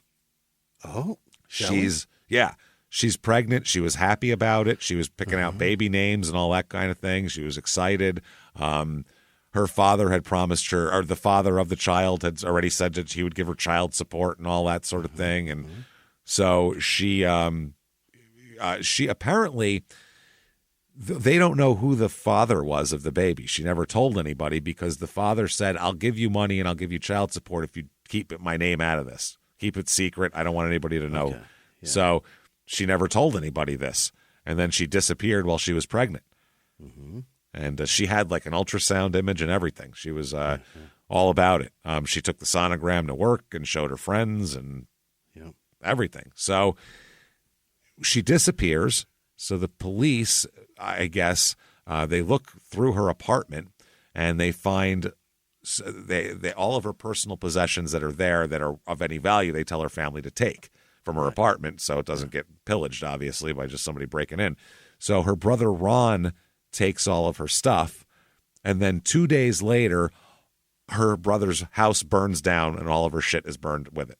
Everything. All of Shelly's shit? All of her shit, and his whole house is burned down 2 days later. Oh, my God. They said that the blaze was possibly caused by an overheated wood-burning stove. Maybe. They don't know. So that's pretty fucking hot. So during this whole time, Shelly had seen her brother and her sister-in-law all the time. She was described as very close to her brother. They said, though, except for the family, Shelly more or less stayed to herself. She wasn't anyone she was really close to in Phillips. They said she was quiet and easygoing. They were looking for her, and they did a big investigation, and they just couldn't figure out what the hell happened to her. Nobody. So they had a picture of her, basically, that's saying she's energetic. She had 2 jobs in Phillips, one at the IGA store, and one at a marketing firm called Marquip. Oh, what's going on over there? Manufacturing, not marketing. Yeah, manufacturing. Right. They make Dixie cup machines. Right. Yeah. She didn't have milk carton makers. Not a big social life, even though she's good looking and kind and shit. She had a lot of knickknacks and shit like that is what she collected. Nothing big here. Her mother said that she was very excited to have a baby. She didn't care if the father was there or not. She said she wanted to raise the baby by herself, and she wanted the baby and was happy about it. Yeah. So that's very interesting. She was 23 at the time. And as far as anyone knew, they don't know what the hell happened to her. She just disappeared, but her car was located, but it gave no clues as to what happened to her. No blood, no signs of a struggle. Nothing. A $10,000 reward is offered, but no one ever comes forward with any information. $10,000 in the 80s is a lot of money still. And so that's 1 year apart on the exact same day, November 12th, 2 young women here disappear. Okay. Wow. So that's weird at that point. Neither of them have been found either. Yeah. And people now go, oh, there's a serial killer in town. Okay. Gotta be. And it's not a drifter because it's a year apart. So this dude lives here. This is fucked up. Now, there's only 1,000 people here at the time, so you'd think you could, figure it out. But apparently not. Yeah. So the Emily and John in January of 1988, this is 2 months after Shelly disappears, they decide to give it another shot. Okay. But they separate again by May. This is not going well. Yeah. No. They're good for about 3 months together, and that's all they can tolerate. Yeah, that's it. Emily told him that she was ready to start her life over again, and they should end their marriage. And, she's 20, 21 at this point. So I'm going to start over is fine. You're 21. You got plenty of time. I just started, so I'm not worried about it. You don't have any kids? Great. Nope. Dodged a bullet and fucking move on, because then you'd be tied to the psychopath for the rest of your fucking life. So he moved in with his parents, moved back into their house, and he was convinced that Emily is cheating on him and has another relationship, and that's why she wants to end it. Okay. So he files divorce papers in January of 1988, but just weeks before that, they had agreed to get back together, and then they broke up again in May. So that's how it happened. And then when they got back together again, though, he said that he was going to seek the help of a marriage counselor and a Minneapolis urologist who specializes in dick problems that he has. So hell yeah. Awesome. He's going to do it. The doctor, the old dick doc, Doc Dick. Doc Dick diagnosed him what? Doc Dick diagnosed a douche with poor circulation. And he prescribed papaverine, which is a powerful medication that widens blood vessels and allows more blood to flow into them. Okay. Before they had sex, before a sexual encounter, John would have to inject the base of his penis with the medication. This isn't a pill. Did you think this was a pill or a cream? He has to inject the base of his penis with medicine before he has sex, which would make me not want to fuck anymore once I just injected something into my cock. I'm done. I'm on the DL for the day at that point, right? There was a doctor that had to do that. Disabled dick list. Yeah. There was a doctor that had to do that to get an erection, and he was doing it in the, I forget which it was a scandal somewhere where he was like, was it that one that daddy guy all those women? Yeah, I think it's him. Oh, when he would the guy who would it was the sperm artificial bank insemination place. guy. Yeah, and he was giving him his. Where he has like 200 kids. That's possible. Yeah. How would he make that much jizz otherwise? The guy is a machine. How do you get it hard enough to that frequently? He's a factory, this guy. This was painful, but it would work for a while. And John made him feel better about himself. Now he could bang his wife. So he was jacked. Needle sting. He would drink a lot still. He wasn't violent, though. He wasn't a nasty drunk. That's when it's so strange. He'd get drunk and be less nasty than he was when he was sober. It would lighten him up a little bit. He would just kind of withdraw and kind of be pissy. That's what he would do. Just kind of sit by himself and be quiet. Sulk. He roughed Emily up a couple of times, but nothing severe. You know, no hospital visits or anything like that. He pushed her head against the bathtub at one point, and another time he wouldn't let her leave the house or use the phone. So that's kidnapping. Oh, that's what I mean. These are definitely crimes, but it's nothing that she medically needed to get help for. Yeah. It's not black eyes and blood. No. So 1988, September of 1988, Labor Day weekend here coming up, and everybody's doing well. They're together. He's injecting his cock. They're having sex. Yikes. He's not drinking quite as much. They were talking about building a home on an 80-acre plot of land that his parents owned. Awesome. We're going to build a home there. And before the holiday weekend ends, he's going to tell her that, let's go look at the plot of land. Okay? But September 4th, 1988, let's go to here. There's a police get a call at the police station from a guy identifying himself as John Weber. How you doing? John Weber here. He said he's calling to report that his wife, Emily, had been kidnapped and beaten up on Saturday night, which is the night before, while walking past the Normal building in downtown Phillips. Very normal for this to happen there. Kidnappings and beatings. A 3-story building that was a training center for school teachers at one time, but now isn't anymore. He tells the cop that Emily's abductors took her to a secluded area in the woods, beat her, and left her naked. She walked home naked, bruised and battered, and got home in the middle of the night and told this tale. He told the cop that he cleaned up his wife's wounds in the bathtub, then called his mother-in-law, who came to the house and drove her to the hospital. So, Emily was in intensive care in critical condition. So he said, I'm calling from the hospital right now. We had to take her here. So this cop said, could you please come by the police station to fill out a report when you come back to Phillips later in the evening? Stop by. I suppose, yeah. Yeah.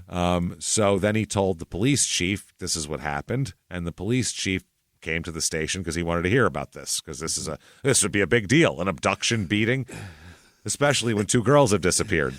It's certainly a big deal, but not big enough for us to come to the hospital to get the information. No. Stop by and grab a report. Well, this is 30 miles away in another jurisdiction in town and shit, so they have to wait for him to come back, I think, as part of it. Within the convenience, yeah. Jurisdiction's part of it, but then later on, jurisdiction goes out the window, and one of the cops actually said, I decided I didn't give a damn about jurisdiction.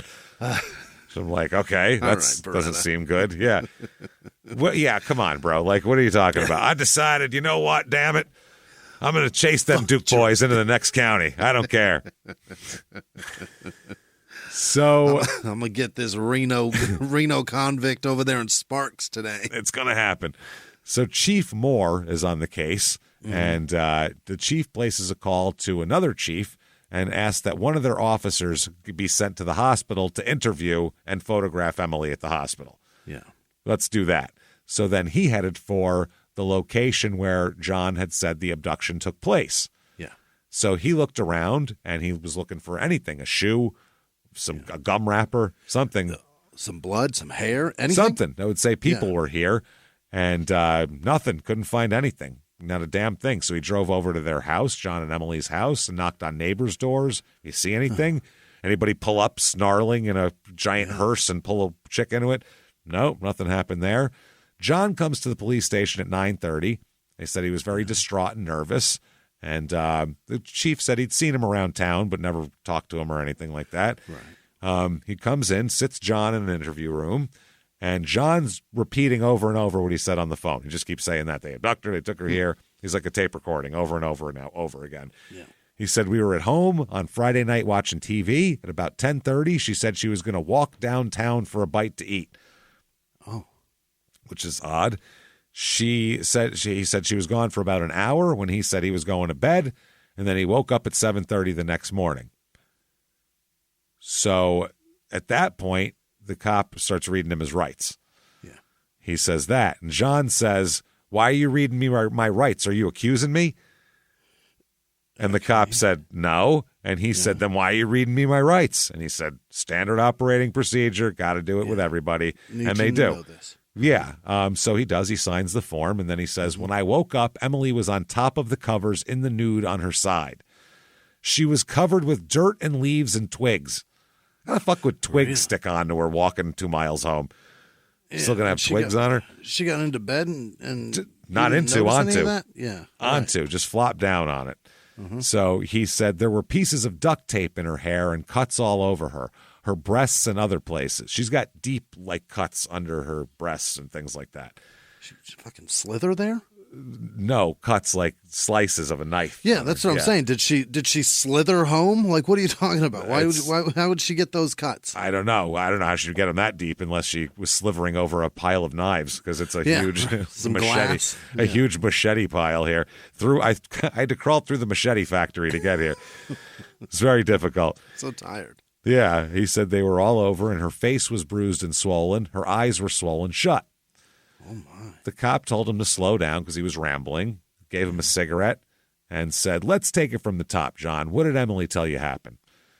And he said that Emily told him that she was walking downtown near the normal building when she heard a car approach. She heard it come to a screeching stop. The doors opened. 2 men grabbed her from behind. They put duct tape on her mouth and eyes and shoved her into the back seat. Holy. So he said that, all the time Emily was in the car, they held a knife pressed to her throat. She could feel it. And they drove her to a secluded spot where they tore all of her clothes off, beat and tortured her. Then when they were done, they pushed her out of the car and left her on the side of the road naked. And she somehow managed to stumble to her feet and find her way home naked through the darkness. So he said, I found her in the morning, woke up about 7:30, helped her to the bathtub, washed her off. He said he cut away the duct tape out of her hair with scissors, helped her back into bed, and then called his mother-in-law. Yeah, so he said, we're just real concerned about her. So that horrific scene is what happened, and then she went home without calling anybody? Just stumbled home. She's I got to get home. Didn't knock on the nearest door, say help, ambulance. Yeah. Her eyes are swollen shut. Yeah, no. Right. So she found her way home. Yeah. Okay. So the chief is listening to this going, I'm not buying bullshit. Any of this. Yeah, I don't like how this is going here. He said, quote, right off the bat, I smelled a rat. He said, for one thing, he was way too nervous as he told the tale. He would be angry, not nervous. Yeah. There's no reason to be nervous with him. Livid. He'd be saying, this is what happened. Let's go out there and find these motherfuckers. He'd be mad. Or that's my wife. Or he'd be more down, like this is sad, but not nervous. There's no reason for him to be nervous over this. Embarrassed and humbled that he wasn't there to defend her, anything. Yeah, and he said, in this tiny, tiny town, how the fuck could a woman be snatched off the street with screeching brakes and have nobody see or hear anything? Yeah. He said also she's bruised and battered. How the hell is she going to stumble naked through town for miles without not one person see, even in the middle of the night? Nobody, not a bread truck, not Nothing. Not one person fucking saw a attendant. Yeah. injured, bleeding, naked woman wandering around. That draws attention. An attractive 20-year-old blonde woman, naked and injured, walking down the street is going to draw quite a bit of attention. Eyes swollen shut. Eyes swollen shut. He said, quote, there are always people out, especially on a holiday weekend in early September. Right. And People it's the are out. last one. Yeah. It's so weird. It's going to be snowing in a week and a half there probably. And then it's going to be winter Everybody's forever. outside. Right. Everybody's there. He said John also never asked any questions about how is Emily doing while he was at the station for hours. Oh. Yeah. Nothing about that. He seemed more concerned about how the chief planned to go about tracking down who did this. What are you going to do to find? Not you need to. Well, what do you do? Like, how do you do it? Who are you looking at? I mean, yeah. them. Yeah, how am I going to get away? I mean, so you're going to catch him, right? He said that John never called the authorities or sought medical help in the nearly 24 hours since the abduction either, which is interesting. He said, I wanted to, but Emily wouldn't let me. She said she didn't want anyone to see her in that condition. The guy was like, no. And this guy said, even if your wife didn't want that, if you thought she was in need of medical attention, you'd call the ambulance. You figure it out. You'd get her there probably. Yeah. So when the interview ended, they asked him, John, if it would be, you mind if we look through your house? And he said, there might be fingerprints on the tape that you cut out. So we want to get that here. And John said, oh, yeah, sure. Yeah, no problem. Yeah, go ahead. You can go get that tape. So at the house, they go and they get a bunch of pieces of duct tape that they found in a wastebasket in the bathroom. Yeah. Yeah. From their waterbed, he took the top and bottom sheets, which had twigs and clumps of mud and leaves. Right. Also took a bunch of swabs from around the drain of the bathtub. For a small, tiny town police chief, this guy knows how to fucking do a homicide, how to do a crime scene in the 80s especially. He's going everywhere. He read whatever book they wrote on that. He read it and is paying attention to it. Whoever came to give them a speech recently, he took the propaganda dead serious. Dead fucking serious. Yeah. So based on all of this everything's adding up. There's the duct tape. This is what you said happened. Twigs and leaves and mud. Okay. So then Emily tells the same story to a Park Falls cop who interviewed her and photographs her in the hospital. Okay. But the chief said, I kind of want to hear it from Emily herself. I'd like to hear it here. But Emily's in critical condition. She had been beaten, stabbed, cut. Basically, there's not an inch of her that doesn't have a fucking bruise, a stab, or a slice on her. Wow. She's covered in shit, including her vagina and her everything. Yeah. It's not good. She couldn't see. Her eyes are swollen shut. Her lips are split and puffy. She has internal injuries. She's got broken ribs. She's in horrible, horrible pain. And the doctor said, that's it. You take pictures, and that was it. But no one else is talking to her about no more fucking questioning. Living this. Yeah. Not now. At least she's got to improve. Let me do my doctoring and get her healthy, and then you can talk to her. Yeah. So now he looks at her. He thought, looking at her, that she must have weighed 200 pounds, but she goes about $110. But she was She's that swollen that he thought she weighed like 200 pounds. Wow. So when he finally gets to talk to her, he introduces himself, and he said, do you think you're strong enough to tell me what happened to you? And he tapes it, and she tells not as detailed a story as John told, but same sort of thing. Got grabbed, got thrown in, beaten, tortured, sexually assaulted, the whole deal. He said, okay, that's okay. He said he didn't believe her, though, at all. And he said that he also realized that with her eyes shut, she didn't even know who else was in the room. Uh-huh. So the next time he went away for a little while, came back, and he told her that it's just me and a nurse here, by the way. Uh-huh. He said, John's in the waiting room, and, don't worry about it. No one will hurt you. Everything's fine. Then he asked Emily, do you believe in God? Uh-huh. And she said, yes. And he said, okay. He asked her to pray with him. Yeah. And they did. And she said that he prayed that, dear Lord, please protect this woman and give her the strength to tell the truth. So he led the prayer and said that to her. Said that with her. Yes, he said so. Give her the strength to tell the truth. Uh-huh.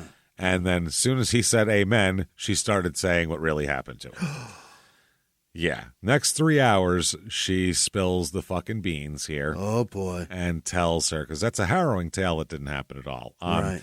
She said her and John had a fight the night before all this happened.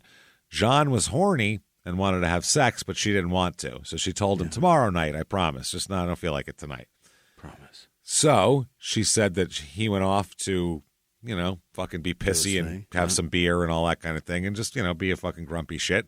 Yeah. So then he, I guess, asked her if she'd like to go for a ride with him out to his parents' 80-acre spread. He's out and he calls her, okay, and says, come out to let's take a look at where we're going to build our house. He said, I have a surprise for you. It's about us moving up there. I'll pick you up in an hour. An hour later, he drove up there. He's got a yellow two-door Oldsmobile Cutlass, a 1970, which, very cool, if done up, is a very cool car. But yellow, not so good. Yellow, yeah. I mean, now, though, it would be pretty fucking cool. If the chrome popped, too, the yellow could work. Yellow's pretty bad. Nah, it's okay on a classic car. I'm okay on a muscle car. I'm good on a muscle car with bright colors like that. That's pretty cool. I hate it.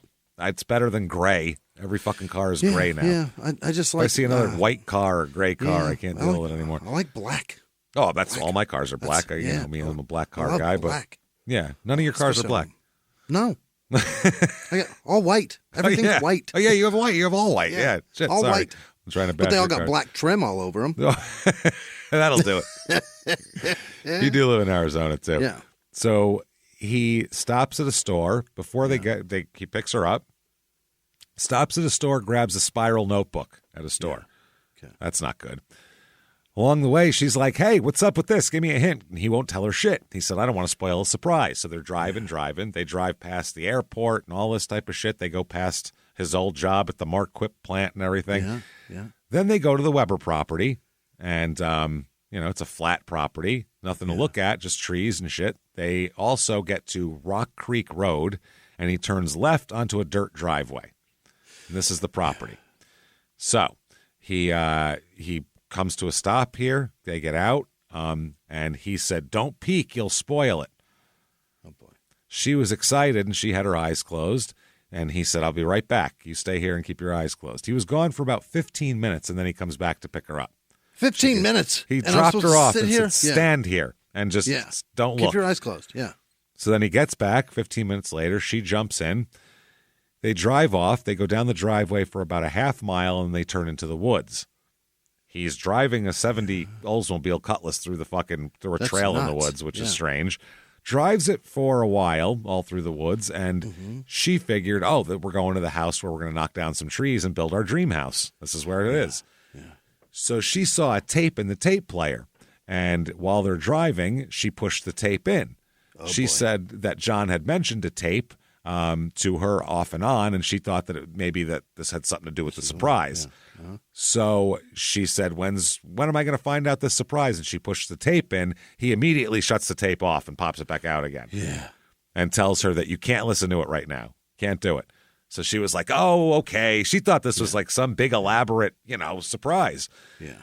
So, fuck, man. This is very weird. At this point, they stop in the woods, and he says, they're sitting there, and he says, close your eyes. And she did. And she heard him, moving stuff around in the back seat. She's like, oh, man, he's probably got a dozen roses back there. Oh, boy. The next thing, she feels a knife against her throat. Yeah. She said, is this going to hurt? Which is a very calm thing to ask at that point. Yeah. She opened her eyes, and it's a big he's got his big hunting knife against the side of her neck. Yeah. And she was like, what the fuck is going on? And he was like fucking in a rage, on fire, angry. Yeah. Different guy. She said that you could see the neck, his veins in his neck pulsing with the fucking each heartbeat and shit. And he was very mad. He said, are you cheating on me? You've been cheating on me? And she said, no, of course not. You don't have any reason to be jealous, blah, blah, blah, He said he didn't believe her. And he said, I brought you into the woods so you could watch me blow my head off. That's why I brought you here. Okay. I'd been like, all right, that's better than the knife against my neck. I'll take it. Yeah. So my options are you cut my throat or you shoot yourself. Well, I mean, it's a tough decision, but I'll warn you. Yeah. Oh, well. He then said, he told her to open up the spiral notebook, and he handed her a clipboard that had 2 letters he wanted her to copy. He's got a clipboard with fucking letters, and he's got a pen. And he wants her to write. One was to him, and the other was to her parents. Then he punched her real hard in the mouth and said, quote, "I'll cut your tits off if you don't do what I tell you." Oh, my God. With a knife to her throat. Large fucking Crocodile Dundee knife. So she did what she was told. She wrote. She was like, oh, my God, this is fucking crazy. The letter to her parents was an apology for leaving without saying goodbye and for not being able to tell them where she'd gone or when she'd be coming back. That's a bad letter to be writing. Oh, yeah, when you're in the woods with a knife against your throat. Yeah. The letter to John stated that she was very sorry, but she couldn't stay married to him anymore, and that she was the cause of all the problems in their marriage, and that she'd hoped that he'd be able to find someone who would treat him better than she did. An actual Dear John. Yep, that's it. And added also that her parents probably wish she had disappeared instead of Carla as well. Okay. And a P.S. there said, "Hey, John, please tell our friends that you were right about me all along. Make sure you tell all of our friends that you were the good one and I sucked," which everyone would do. So tell everybody I'm awful. She finished copying the letters. Then he had her sign 2 birthday cards, one to him and one to her father. Then he gave her the envelopes to address as well. He told Emily to write only her name in the space for the return address, and he had her sign a blank check drawn from their joint account and said to make it out to cash for $250. She does all that. Then he says, "I'm going to get rid of you just like I got rid of Carla." Oh, what? That's what he tells her. She was like, what the fuck? So obviously that stops her cold. Yeah. He says, "Oh, you didn't know I killed Carla, did you?" And then smiles at her. Oh, my God. This is like, holy fuck, I have messed up. I'm in the car with a serial killer now. This is terrifying. This is how women felt when they were in the car with Ted Bundy. And he was like, end of the road. This is, takes the cast off. Oh, shit. Right. He just took the cast off. She was thinking about what the fuck to do. He got out of the car, walked around, and yanks the door open, like Silvio dragging Adriana out in the woods, basically. So she didn't want to get out, so he yanked her out by the hair. Yeah. He told her strip, and she took her clothes off, and wow, she pulls off all of her clothes. It's raining at this point now, by the way. She stands totally naked. He's smoking a cigarette. At this point, she had a bra and panties on. That's it. At this point, as he's taking a drag of a cigarette, she decides to make a run for it. Oh, boy. She takes off, but John's running after her, and he's like a 25-year-old guy who's like 6'6", and she doesn't even have shoes on in the woods. Right. Not a good... You're not going to get far. Not very good. It's not so he said, "You better get back here or I'll kill you for sure." She got about 100 feet away, and then she realized that she wasn't going to be able to get away any farther, so she stopped. Yeah. And he caught up to her and, quote, grabbed her by the crotch and dragged her back to the car. Oh, boy. He reached, okay, this is going to get bad now. If just to get everybody a little warning ahead of time to kind of buckle up for this shit. He reached into the back seat and pulled out a roll of duct tape and wrapped it around her head so it covered her eyes and mouth. Then he pulled her arms behind her back and taped her wrists together. And then with his hunting knife, he cut off her bra and panties at that point. Yeah. That's what he's going to do. So she can't hear or move or anything. He then shoves her to the ground. She fell down. He jumps on top of her and starts just slashing away at underneath her breasts. That's what she's doing now. He's just cutting her up. A woods mastectomy he's doing at this point. He's trying to do, basically. She said she could feel her skin coming apart. Wow. Then he took an 1.5-inch safety pin and poked it through her left breast and twisted it several times before snapping it shut. What? Ow. Yeah, inside and outside. Yeah. Because he's fucking sick. This is the sick shit he's been thinking about. He picked up the knife again and just started slashing away at her general torso, just cutting her, slashing her back and forth. At one point, he put the knife down and just started beating her with his fists. Yeah. Then he got tired of beating her top side and turned her over, put her on her stomach and began slashing away with the hunting knife on her back. Yeah. He had also brought along a wheelbarrow handle from his job. What? And he assaults her sexually with it as far as he could get it into her. Oh, dear Lord. And twists it and makes it very painful. And then he does the same thing to backdoor there. So then he says, now are you in the mood? Oh, my God. He's angry that she wasn't in the mood. Yeah. Dude, jerk it and get back to it tomorrow. What the fuck is wrong with you? This is he's disgusting. He's a sick fuck, obviously. So she remained conscious through all this somehow.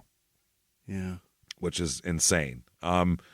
She said that she was trying to stay alive is what she was doing here. So she got back to her feet and she tried to get the duct tape that was around her hands to come loose, and she did, and then she ripped it off of her mouth. Yeah. And then she started fighting. So she's trying to fight back. She's trying to gouge his eyes out, but he would knock her down to the ground every time because he's 6'6" and she's 5'4". And she's not. Right. 110 pounds, so it's not working out very well. Yeah. Then he would stomp and kick her with his steel-toed boots that he was wearing as well. Okay. Then he bent down and picked up a shovel. She stood back up, and he smashed her over the head with the shovel, the metal end, the shovel part, not the handle. She said at least 20 times. She would get back up, and he would fucking smash her again and knock her back down. It was just like he would wait for her to get up, and then he would knock her back down with it again. He yelled, "You're going to be a tough one to kill, aren't you?" Yeah. And she said, "I'm not going to let you kill me. I'm not going to die." That's what she said. At some point, she passed out. He knocked her unconscious, which it's amazing that she's been conscious this whole time. Right. It's incredible, honestly. And honestly, horrifying. I'd much rather be unconscious at some point here. Yeah. So at some point, she comes to, looks around. She's still in the woods. Yeah. And she's got John's jacket on now over her, and he's cradling her in his arms. Like he feels bad? She said John was talking in a nice voice, like he really felt bad. Then she heard another voice, she said, but there's no one else there but the two of them. It was a completely different voice. She said it was mean and lower, and it kept saying, "Don't let her live. Don't let her live." Oh, my God. He was like, "I love Emily, and I want her to be okay." Then he's like, "Don't let her live. Don't let her live." And, "No, but she's good. I don't want her." Blah, blah. He's arguing with himself about killing her. Holy. While cradling her in his arms. Like, imagine how terrifying. This is the scariest thing I've ever heard in my fucking life. This is insanity. This is a horror movie. It's just fucking worse. Yeah. So she said, "Who else is here?" And he said, "Not us." He said, "Not us. I've got to let her live. I can't kill her." He was like saying that. And he was saying, "Don't let her live," in a lower voice. She said the two were going back and forth, arguing about the two voices about killing her. She said it was like I wasn't even there. At one point, the argument became so heated that John was smashing his fists into the ground, arguing with himself. But she, as soon as the sun started coming up, he helped her up to her feet and back into the car. Won. Yeah. Yeah. So they drove back to Phillips, and there they are. He was taking care of her. He helped her out of the car into the house, filled the bathtub with warm water, and gently washed and bandaged her wounds, put her to bed. She slept for the next 10 hours, which she's got a severe concussion, I'm sure. This is great awful place to be. Jesus. You shouldn't go to sleep after that. I would say not. No, probably you should go to the hospital after that and be checked out. When she woke up, he was on the edge of the bed and saying, "This is the story you got to tell, by the way, because you're going to have to probably go to the hospital, and you're going to tell this story." And told her the story about you were abducted. This is what happened. 2 guys in town, blah, blah, blah. So the cops now, after the chief hears this story from Emily, imagine sitting there listening to this story. Boy. He's just like, oh my God. Oh, Jesus. Oh, gee. You'd want to stop her and just go make an arrest before she's done, because this is too much already. You've already told me about one crime. That's enough. As soon as you got to the wheelbarrow handle, you go, "You know what? I'm going to go arrest him. We'll take it. It's fine. I'll give you a pad and paper. You write the rest down. We'll talk about this later." Yeah. This is crazy. So they said the chief leaves, and thank you for the statement, goes out to the waiting room and talks to the other cop and said, "I'm going to arrest this guy here. And if he takes off, I need you to block the fucking exit and tackle his ass. So he goes up to John and he says, fucking, turn around, cuffs him. Yeah. John wouldn't do it at first, but then he looked at the doorway and saw there was other cops there, and he was like, oh, this is more than one cop. And he just does it. Yeah. He turns around, does his thing. They cuff him. They walk him out. He said, quote, I don't know what's going on, but they've arrested me for Emily. This is what he yells to his in-laws, Emily's parents, as they're taking him out of there. They're like, what the fuck? And the father, Emily's father, blocks the cop's path and says, what the fuck are you doing? Why are you taking my son-in-law away? This is ridiculous. Yeah. And he was like, okay, now, do I want to tell the dad what the fucking daughter just told me here? Let's not do this right here. He said, listen, can't talk about it right now. Don't worry about it. Police stuff. I'll get to you later. Yeah. Okay, there you go. So he locks John in the police car. Now, they asked about the doctor, what exactly is wrong with Emily? What are her diagnoses?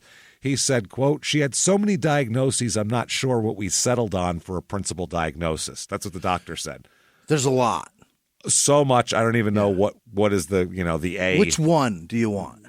The A game here. Yeah. What section of the body would you like to talk about? Because it's all fucked up. We're not sure which one's most severe. How's that? Multiple concussions and facial swelling under the skin, eyes swollen shut, swelling and blood clots in her lower abdomen and labia. Blood clots. Yeah. Lacerations of the leg, puncture wounds of the buttocks, cuts and abrasions in the vaginal areas, swelling caused by internal bleeding. Also contusions to her liver, pancreas, which were causing severe pain.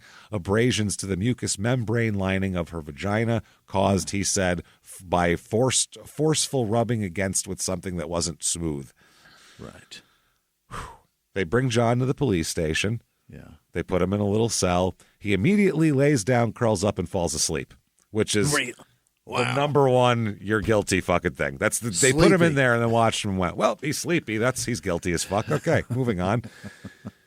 So he calls John's father, the chief does, and says his father tells the father what's going on, and he says, can we search your property? Yeah. And the father says, sure, come on out. So they do that. They come on out to the place. This is the county sheriff, the state police, the little town. Everybody is out there. They all go out there. They find freshly made tire tracks that lead right to the spot where John had beaten Emily with the shovel. They even found the shovel lying next to a freshly dug hole. They measured at 28 inches deep by 34 inches by 26 inches. They said it seemed too small for the body of an adult woman, but it was probably a work in progress. Yeah. That's her grave. You're right. Another location, they found an empty MGD beer can, which MGD is gross. It'll make you do weird shit, I guess. Yeah. A partially used roll of silver duct tape, Salem Light cigarette butts. Salem Light's gross. Lights. Rakuten is the smartest way to save money when you shop because you earn cash back at over 3,500 stores. Fashion, beauty, electronics, home essentials, travel, dining, concert tickets, and more. Your favorite stores like Lowe's, Levi's, and Nike pay Rakuten to send them shoppers. And Rakuten then passes on a part of that payment to its members as cash back. You're already shopping at your favorite stores. Why not save while you're doing it? It's a no-brainer. Membership is free and easy to sign up. Get the Rakuten app now and join the 17 million members who are already saving. Cashback rates change daily. See Rakuten.com for details. That's Rakuten. Your cash back really adds up. Escape reality and immerse yourself in a gripping tale of mystery, murder, and romance with June's Journey. Join June as she unravels the truth behind her sister's mysterious death and use your observation skills to find hidden clues and uncover dark secrets. Plus, you get to explore stunning hidden object scenes, from New York parlors to Parisian sidewalks, as each chapter reveals captivating mysteries. How sharp are your observation skills? Put them to the test in June's Journey. Download for free today on iOS and Android. A blue baseball cap, a flashlight, and a hacksaw. And then a few feet away, they found more duct tape and a wooden wheelbarrow handle, which was bloodstained. Those things are square, James. Yes. That's so fucked up. That's horrifying. Fucking terrifying. So they drew a map of the locations where she was attacked, and, they draw it all out for the police report here. So then a team of investigators come together to search his car, which is at the hospital parking lot. Right. Okay, it's the 70 Cutlass. They ordered it impounded when he got arrested. So a tow truck brings it in from there to the sheriff's garage. They get ready to examine it, and they really want to go over it with a fine-tooth comb because they know it's going to have stuff here. So they photograph it all over. They notice the door on the handle of the passenger side looks like it has blood on it. That's a good start. Yeah. They photograph that. They remove the door. They bag and mark it. They take the car apart piece by piece. Wow. That's how careful they're doing it. They're not just, on their knees in the front seat going around the back seat. They're taking the seats out and fucking looking at them like that.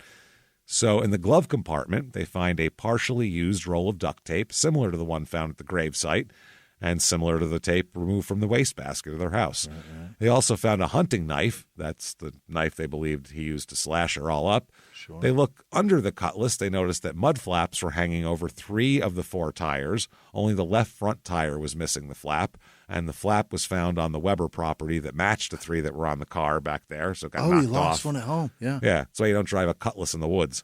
Right. You'll lose your mud flaps. You'll lose a flap in there.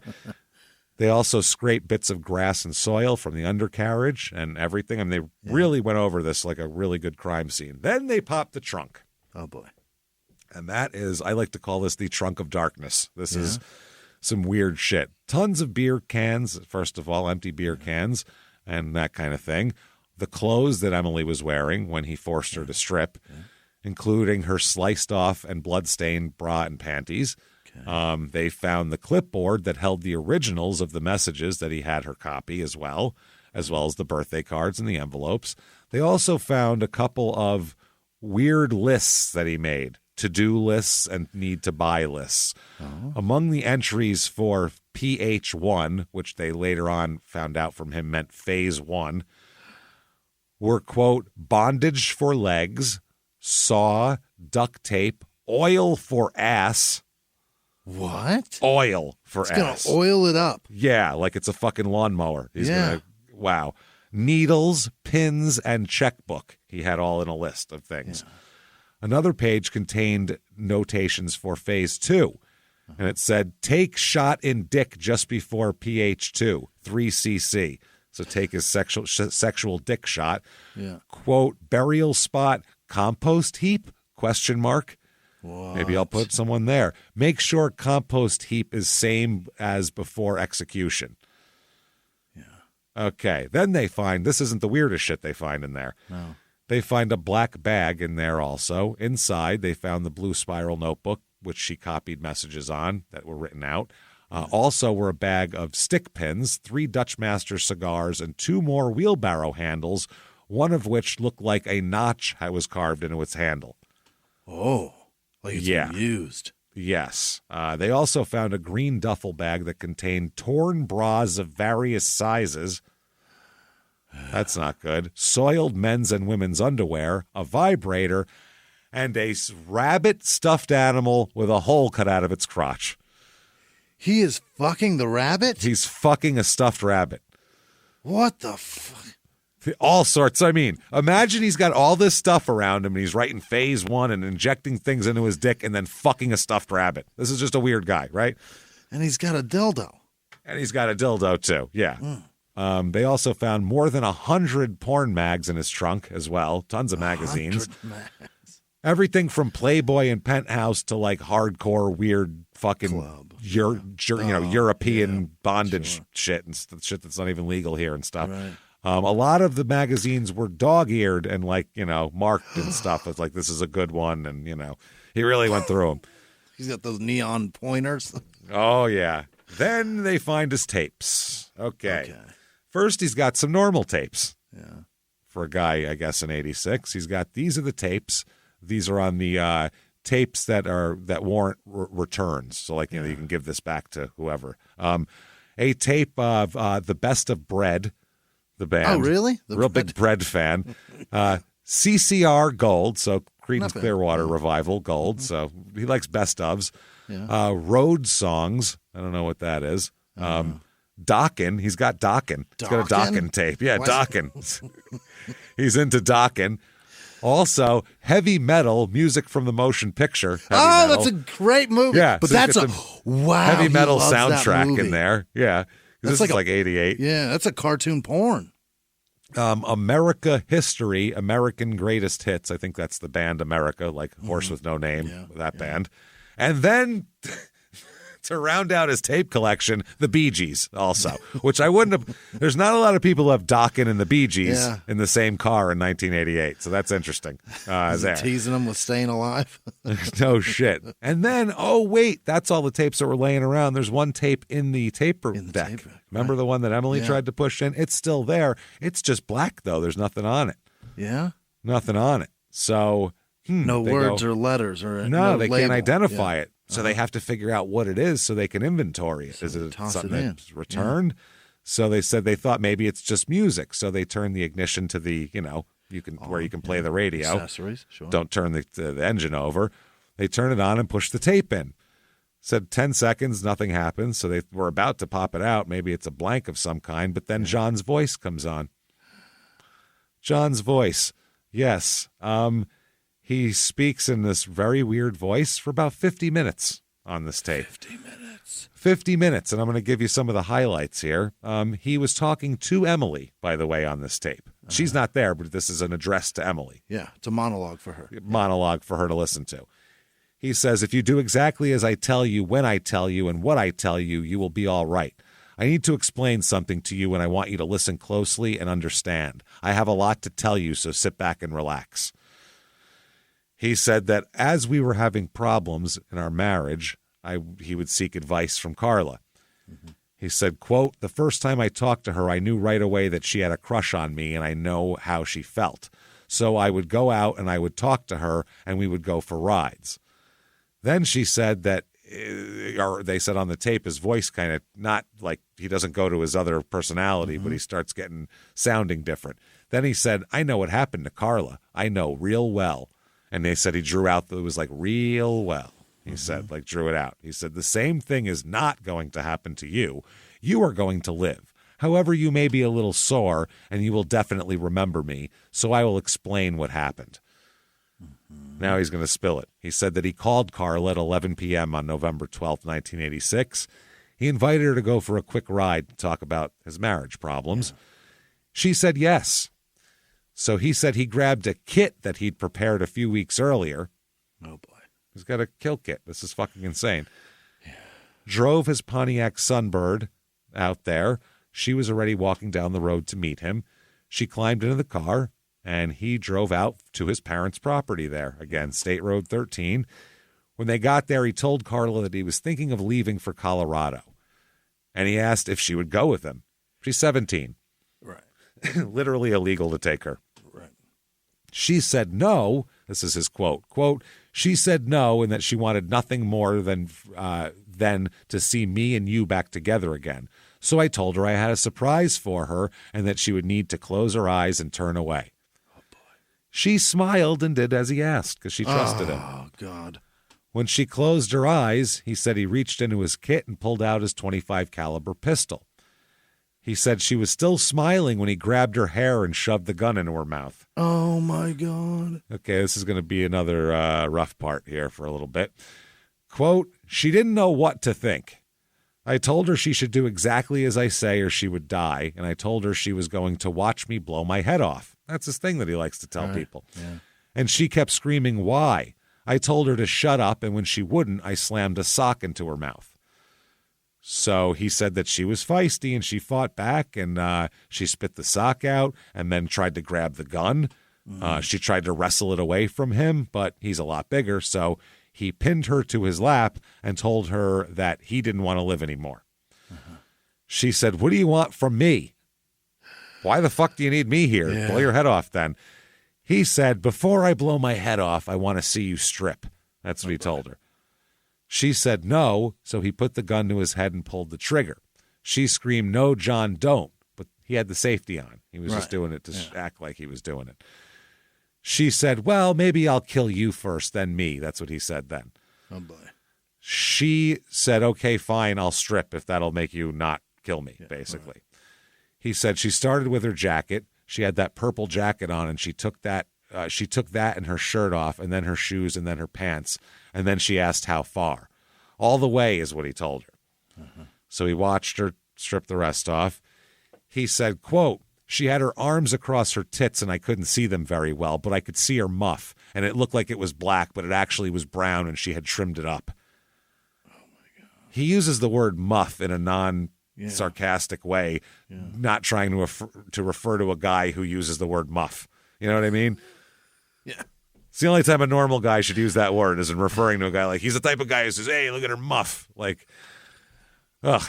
He reached back. He's the guy that uses the word muff without an insult towards somebody else. Yeah, just as like normal. Yeah. So that's a good-looking piece of wool there. That's what he said. Yeah. Ugh. So he then removed a roll of duct tape from his kit and bound her eyes and mouth in the duct tape. And he said about 3 wraps so she could not see. Then he pushed her face first into the dashboard, yanked her wrists behind her back, and bound them with tape too. Quote, I knew she couldn't get out of that, he said. Then he started to torture her because that's what he wanted to do. He pulled on her left nipple, quote, as far out as it would go, and he bit it hard, and he pinched it real hard, he said. Then he said it got much worse. He went on. He said that, again, this is disgusting. He said that he pushed his fingers into her vagina. He tugged at her pubic hair and pinched her clitoris and then hit her with a plank across her butt 30 to 40 times. Flogged her. Yeah. Then he told her, now you're going to give me a blowjob, and if I feel one tooth, I'll cut your tits off. He then said that he, quote, fucked her face for a good 10 to 15 minutes. Mm-hmm. He ordered her to lick the crack of his ass, and she did. He then told her to hold her mouth open. He said, if you close it even once, I'll cut your tits off. And then I pissed in her mouth, he said. He's just a sadistic, just torturing horrible people. Fucking person. Zero sex to this at all. It's just all humiliation. This is what he likes. He then took the ends of 2 wheelbarrow handles, rolled them in snow, and forced one into her vagina. Quote, I fucked her with it, first slow and deep and then fast. And then he pushed another one deep into her rectum, he said. My God. Quote, it went in real hard and real stiff. He then took a cigarette and burned her clitoris long and hard. Oh, Jesus. He then took a safety pin, one of the big ones, he said, and, quote, poked her ass about 20 times, then used the same pin again and stuck it through one of her nipples. Then shoved a beer bottle into her rectum and pushed it in as far as the neck, he said. Like, what is the point of all this? Oh, it gets even weirder. I don't even know how you could get weirder, but he then got one of his hypodermic needles for his dick injections, filled it with lighter fluid, and injected it into her left nipple, quote, all the way in. But what does that do? I don't know how that would make him. I don't know, dude. I don't understand any of this at all. Like now it's just like I don't think I want to understand. Now it's just sick experiments. It's not even like it's just to see. He's like fucking Mengele at this point. Yeah, like he's just it's disturbing. Just to see. Then he pulled the tape off her eyes and said, "I want you to see this." And with his hunting knife, he cut off her right nipple and showed it to her. Oh boy. He then sliced off her right breast. He said that Carla went into spasms. He said, I showed her tit up close, holding it by the nipple. And then he kicked the beer bottle, quote, all the way up her ass. Oh, God damn it. Said he had to do it 3 or 4 times before it disappeared. He said, but she was still alive. Really, really pissing him off. Yeah, because now. You've done nothing that's a deadly thing. All you've done slow internal injuries to her. Hurting somebody horribly. He said, quote, so I stepped on her throat until she died. That is the worst death I've ever heard of in my entire life. That's what I mean. We've heard a lot of serial killer stuff. Yeah. This Ted Bundy wouldn't have gone this far. He would do it afterwards. This is, I don't, BTK, this is too far for him. He never even, so fucked up. He didn't get this far in his fantasies. No. He might have if he had 150 years, but this is like, I don't even know, man. This is somebody who really thought about this and this is disgusting. This enjoys saying it. Then he's saying it and he's for his wife. Yeah. He said that he had dug a grave 2 days earlier, but he didn't bury her. No. He said instead this gets even weirder, by the way. He put her corpse and her severed breast in the trunk of the Sunbird. And this is while all of them, including John, looked all around for her. He drove around in the car, in the trunk, in the middle of these search parties, driving the car right next to cop cars. Yeah, buddy, we'll check. Let's see. Let's hope we can find her. Jesus. On the second day after she died, he sliced off, a chunk of her left leg, skinned it, and froze it along with the severed breast. Yeah. Quote, "That night I made some patties and I ate her leg." Oh, my God. I don't know, man. Is this the worst thing we've ever talked about? I don't understand any of this. This is fucking crazy. Then he said he talked about his Jekyll and Hyde personalities and said he just couldn't stop it. He wanted to, but he couldn't. He said, quote, "I wanted to stop and I couldn't. I wanted to go home." But he said that there's another part of me, there's another voice that he describes as the, quote, evil part of me that planned this murder, and I couldn't stop it because the wheels were in motion. Yeah, quote, "I drove around with her in the back of the trunk for 4 or 5 days. I got this wild idea. Her left leg was unbeaten, so I took out that knife and I cut off her calf, just her muscle, and I brought it in the house and I washed it up and cleaned it and skinned it and sliced it up and froze it. And that night I made myself some patties and I ate Carla's leg." Unreal, man. Wow. He also says that her breast, quote, "I put it in a plastic bag and brought it home and I sliced it up. I figured I'd like to try a woman's breast." Mm-hmm. Then he says, quote, "Human meat doesn't taste that bad, actually. I was kind of surprised." You're a sick son of a bitch, man. "Actually, it tasted kind of good." No, unquote. It doesn't. Unbelievable. I don't believe you. Then he said that he was going to do this to Emily if she didn't fucking tell the story. If she didn't, just do whatever he wanted and all that, or just, if he felt like it, basically. I don't even know what the fuck, man. He tried a letter he wrote to her. We'll talk about it. He writes a letter to her parents later on. And part of it, he says, quote, "What they believe happened didn't. Because of the tape, the things they believe happened to Carla are worse than what actually did." At the end of the tape, he said, "Oh, by the way," he then buried her after all that, the rest of her on his parents' property, and said, quote, "Now you know what happened to Carla." Yeah. But he said at the same time, "I'm going to make you suffer, but I won't kill you," he says to Emily. He says he was going to, quote, "make her fuck herself and fuck herself up the ass." He said, "Her ass, quote, will be sore and your cunt will be sore and your tits will be sore. Women are nothing. They flaunt their bodies and they think they can get anything they want by being a cock tease. I pay them back and I'm definitely paying you back. There will be others, many others." Yeah. This is a dangerous motherfucker that could have 100 bodies on him. He said, "I will cut off your tits and then start at your ankles and make another cut just below your knee and another one by your rotten pussy." He said he would break every toe, maybe even a few fingers, and maybe I will cut off your head. And then the tape just ends. Wow. The cop sat in the car and listened to this for 50 minutes. Can you imagine that? No. They're like, and they're so like heavy. They know this could actually have happened, and they know after they find out this did fucking happen. Yeah. This is he's not lying, he's not exaggerating. No. This is for his own records. So he then fucking set it into a microphone. Yes.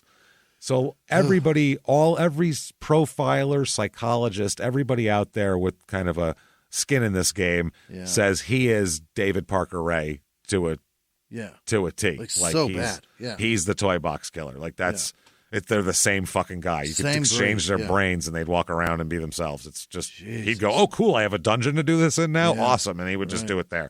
I got enough money to buy a trailer. That sounds great. Oof, man, I'm doing awesome. So, and go to bars and find chicks. Right. So they sit him down. They're going to interrogate him. Yeah. So they have the tape. They told him, we heard everything you did. Yeah. And, he said, well, yeah, I did. He said, I lost control with my wife. I don't exactly remember what I did to her, but I do remember taping her eyes and hands and mouth.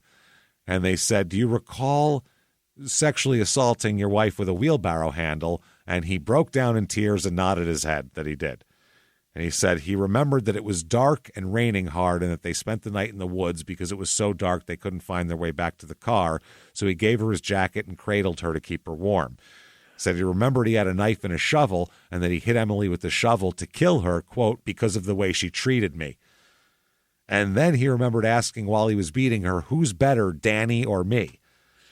And meaning the guy he thought she was cheating with. By the way, she wasn't. Under oath and everything. She wasn't with Danny. None of that. That was all in his mind. This is all that shit. Yeah. So then when they started talking about Carla, John started talking about Carla, or the cop did. He said, let's talk about Carla. John wouldn't talk anymore. Oh.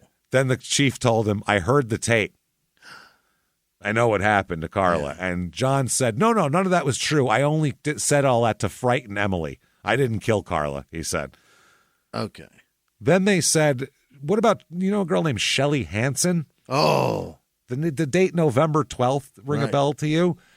And he said, never heard of her, don't know her. Is that girl that was missing? I read about that, but I never met her. I don't know her. Never seen her in my life. And they went, you worked together, you fucking asshole. We know you worked together. Yeah, she was 2 cubes down, you idiot.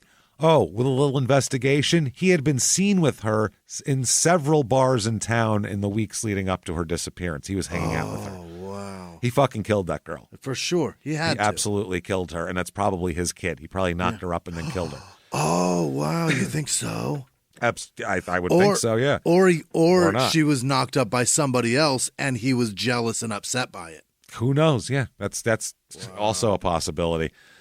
So the cop then, because he doesn't want to talk, he doesn't want to talk about it. So the cop says, let me try this. John? Yeah. You know what the next words are. Do you believe in God? You want to pray with me? This works, by the way. If you watch like the first 48 or interrogation videos, you will be shocked at how often do you believe in God and where's your soul going to go and your grandma's going to be disappointed. Like shit like that, and they'll just spill it. It's fucking wild how do you believe in God? You're shoving things up in a woman and doing horrible things, and then you're like, well, I don't want God to be mad at me. Like, are you fucking nuts? Does he believe in God? Because he said that, do you believe in God? Because I would like to gather whatever is left of Carla and give her a Christian burial so the good Lord can grant her some peace. You understand what a Christian burial is, don't you? And he nodded his head that he did. Yeah. So the cop said, would you like to take a ride with me to your parents' house there so you can point out the location of the grave? Help us out? John said no, but he said, I'll draw you a map, though. He fucking gives it up. He draws a map. Good at maps. Yep, they do that. He does a map, and he indicates where they could find the grave, 100 yards from Rock Creek Road, not far from the barn. They get there, and it is. That's where they find him. Wow. That's where they find Carla. They get back to the property. They start digging her up. They had to surround the whole grave site, photograph it.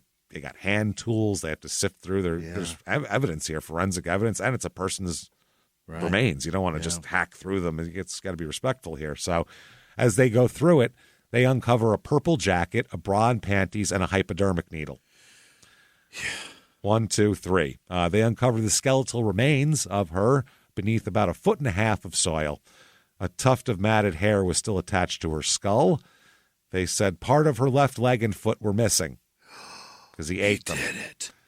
Yep. The remains were carefully collected, placed in body bags, and then driven for everything. Driven into the offices there. The odontologist that had worked on her had X-rays, and so they could identify her with teeth. Identify her 100%. Cadaver dogs are sent for 2 days around the body, around the whole property, looking for other bodies, and they don't find anything else. They tracked down his Sunbird, which had been sold and then sold again. It's been sold twice since he's had it. Wow. But they have a warrant and they impound it. Some poor guy paid $120 for this fucking car. It's his only form of transportation. And now they took it and impounded it for shit he had nothing to do with. That sucks. I hope they gave him another shit car in return. Here you go. Here's a one Chevette. I had. Here's a Chevette from, So they had it towed in, and they go over it. The trunk had hairs matched in color and texture to the hairs that were still attached to Carla's skull. And then, about 2 weeks after this all happened, John's dad comes into the police station with a big box full of his son's shit. Among the items were 225 caliber handguns, several pads and notebooks into which he had written out in painstaking detail crazy scenarios for kidnapping and torturing women. Oh, my. Based on the writings, they concluded he's also been actively stalking, before they caught him, a Phillips High School cheerleader, a specific one that he was going to do this to as well. Dude, this could have never ended. It was gone forever. Yeah. Yeah. So they're like, holy shit. So then they start tracking all of his travels over the last however amount of time. They said, when does he start being weird? 11? Since he was 11, then they just start looking for everything. Yeah. When he was in the Army, they had to go over everywhere he's been just to make sure. He was in Germany, for Christ's sake. Yeah, they were looking for unsolved cases involving dead or missing young women, but they were never able to make any connections that would stand up in court. Just coincidences, nothing that they had evidence on. They interviewed John's friends and coworkers, and one of them said that John had expressed a keen interest in Satanism. He said John had told him that certain rock and roll records contain hidden messages from the devil. God damn it, Dawkins. God damn, fucking Dawkins. I think it was bread. Bread will make you do crazy shit, man. You listen to the Bee Gees long enough, you'll snap. You'll snap. I don't know, man. That CCR, it all sounds the same enough that it'll drive you insane crazy. too. It will drive you insane. On any of my streaming things, it's all out. I can't do it. I can't fucking do CCR anymore. I'm all CCR'd out. I heard all the songs, and I'm done with them. There's too many, and they're great. I don't ever want to hear other songs John again. Fogerty, you're an amazing artist, man, but it's too much. Your voice is just annoying. It drives it's like me if bananas. If I love pizza, if someone made me eat pizza 3 meals a day for 2 years, I'd never eat fucking pizza again. And that's the equivalent of living in a world with CCR that exists. You can't get away from it ever. It's just commercials, everything. It's just a bunch of whining. Just bitching. Constantly. And then just not saying shit. Do looking out my back door. Well, good. How about you write a fucking song while you're doing that and then come back to me and sing it for me? That's not a song. Close the fucking door then. Yeah. Get some peace and quiet so you can write a decent song. So you can fucking write something. That's the problem. You're not concentrating on your work is the problem. I wish you were a fortunate son and could write me a fortunate song. Write me a fortunate song, you fucking asshole. Yes, I've heard about the rain. And I've seen the rain. I've heard about it. I know everything, okay? Shut the fuck up and write a song. A different one. No, not that one again. Not the same one. Not the same one you've been writing for 10 fucking years, guys. Yeah, no, a different one. I'd rather be running through a jungle, to be honest. The same fucking beat. Oh, God. Okay. Yep. So the newspapers go batshit. Yeah. They go fucking crazy, obviously. Right. The Weekly World News even has a big thing, which is the tabloid supermarket, the boy born with the head of a bat. It's that one. Yeah. The headline is "Husband Digs Wife's Grave While She Watches." That's the headline. That's the weird thing they got out of that whole thing. And then ate her sister's leg. Right. Yeah, that's the weird one. So pretty soon he's being compared to Ed Gein because he's the most famous guy and most famous sick fuck in Wisconsin. Until the next 3 years from now. There's a reason why you've never heard of this guy, because after Dahmer got found in 91, it's the craziest thing. You can't top that. Everything back to Gein was washed away. Yeah. Right. So there's 14 of these. This guy's only got 2 that we know of. Yeah, we got 14 for sure. Yeah, he kept it. He didn't go bury the rest. He kept it. Yeah. So, Emily, maybe this inspired Dahmer, though. You never know. Maybe. He would have read about it. We don't know. It would be in Wisconsin newspapers. Dahmer would have been doing it at this time. Yeah, he would have been involved in man, this guy, I got to get with this guy. Thank fuck there was no internet, because these two would have found each other. Would have been in a chat room. Can you imagine? Oh, my God. Forget about it. Discord or a fucking... exchanging recipes. Forget about it. Have you don't tried want to hear Montreal? That. Have you tried tits with this spice on it? Oh, no, I like a man's penis with that on it. Oh, really? Okay, they're going to go back and forth. Montreal penis. It's delicious. We can both agree on calf meat, though, is wonderful. Emily was in intensive care for 16 days after that. Intensive care for 16 days, not the hospital. So they charge him with 1 count of first-degree murder in the death of Carla, who disappeared, also charged with attempting to murder his wife, and 2 counts each of first-degree sexual assault, kidnapping by deceit, and false imprisonment. Yeah. They can't charge him with Shelley Hansen. They have nothing to go on, and he won't admit to it. Yeah, there's no body. I mean, it's... Yeah. He probably, I mean, what are the fucking odds Right. that someone else in this small town was going to fucking kidnap and kill a girl that he is hanging out with on the anniversary of him killing another girl? Come on. He did it. So in a letter to his parents, he apologized. This is from jail. He said he apologized for breaking their hearts, and he planned to commit suicide before the trial in order to spare them the heartache and embarrassment. Okay. He admitted that he intended to kill Emily when he attacked her, and he admitted killing Carla, but denied torturing her. He said, no, all that stuff they said is crazy, though. The stuff on the tape was just for shock value. Except for the way the condition she's found matches what you said. But he was like, it was just like a goth teen, just for shock value, just trying to make my grandma uncomfortable, that's all, you know. Right. So he said he wrote that he lost control and strangled her when she refused to run away with him. He closed by comparing himself to Charles Manson and John Wayne Gacy. Oh. Yeah, he said, I'm like those guys. He said, I'll bet they'll make a TV movie out of this. I always wanted to be a star. Well, nobody's heard of you, man. Holy shit. Yeah, too bad Dahmer stole his thunder. He was sitting there like, I'm going to be a star. He ate how many people? How many? Fuck. God damn. Fuck, for real? I can't do anything, man. Fuck. I'm the youngest. Everybody steals my thunder, and now there's this. That's so hard. Oh, I tried so hard. He said that he apologized. He wrote the letter to his in-laws as well that we talked about before. Apologized for all the pain and suffering I've caused your family. You know, killed one daughter, tried to kill another. Yeah. But he wanted them to, quote, understand my side of this. Oh, boy. How much of a narcissist do you have to be like, but you haven't heard what I have. It hurts me too. This limp dick. How dare you? He said what happened was literally beyond his control. He used the word literally. He said, quote, I literally became someone else. Okay. I refer to it as my dark side, like Dexter, Dark Passenger. He wrote that his heavy drinking didn't help matters any, but is no means in using that as an excuse. He said he never loved or respected himself. He thanked God that Emily was spared. He said, she's a wonderful woman capable of a lot of love if given the chance. I never gave her or myself the chance. Then he wrote a letter to Emily saying he still loved her, and it was his love that made him stop beating her and not kill her. Oh. I did this out of love. Yeah. See this? This is love right here. And he apologized for accusing her of cheating. And he said the accusation did not come from her. It came from who, Jimmie? Nodis. Nodis, exactly. Yeah. None of those letters were delivered. They were instead confiscated and put into evidence because he's admitting to crimes during them. So that's pretty bad there. He will end up pleading guilty to murder. Well, yeah. Okay. Who the fuck? How's he going to get? You can't. You can't do anything else. He drew a map to the body. He did it. That's it. But not guilty to the other shit, though. He pled. Oh. So, yeah, he pleads guilty to murder and pleads not guilty to the torture things here, too. He pleads guilty to kidnap, murder, and 7 charges regarding the torture and attempted murder of his wife. But he said he didn't torture Carla before he killed her. I don't know why that's so important for him to deal with here, but he's ashamed. Mm-hmm. The judge asked him, did you kill your 17-year-old sister-in-law? He said, yes. They said, did you torture your wife? He said, yes.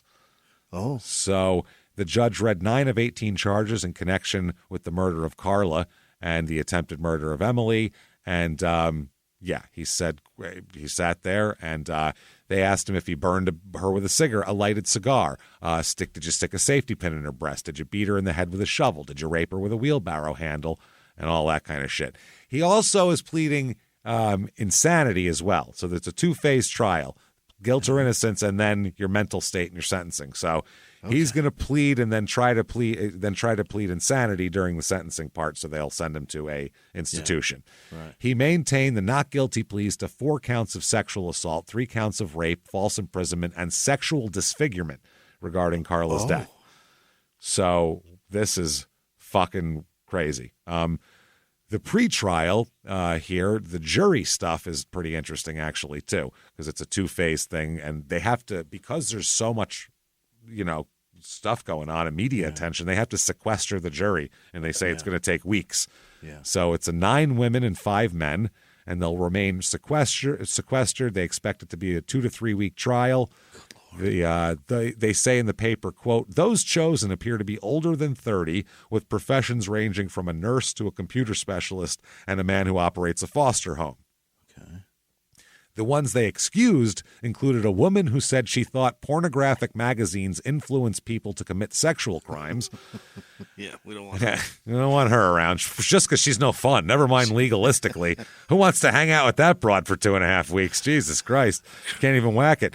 And another woman who said she would be upset if the testimony became too graphic. Well, you should keep on...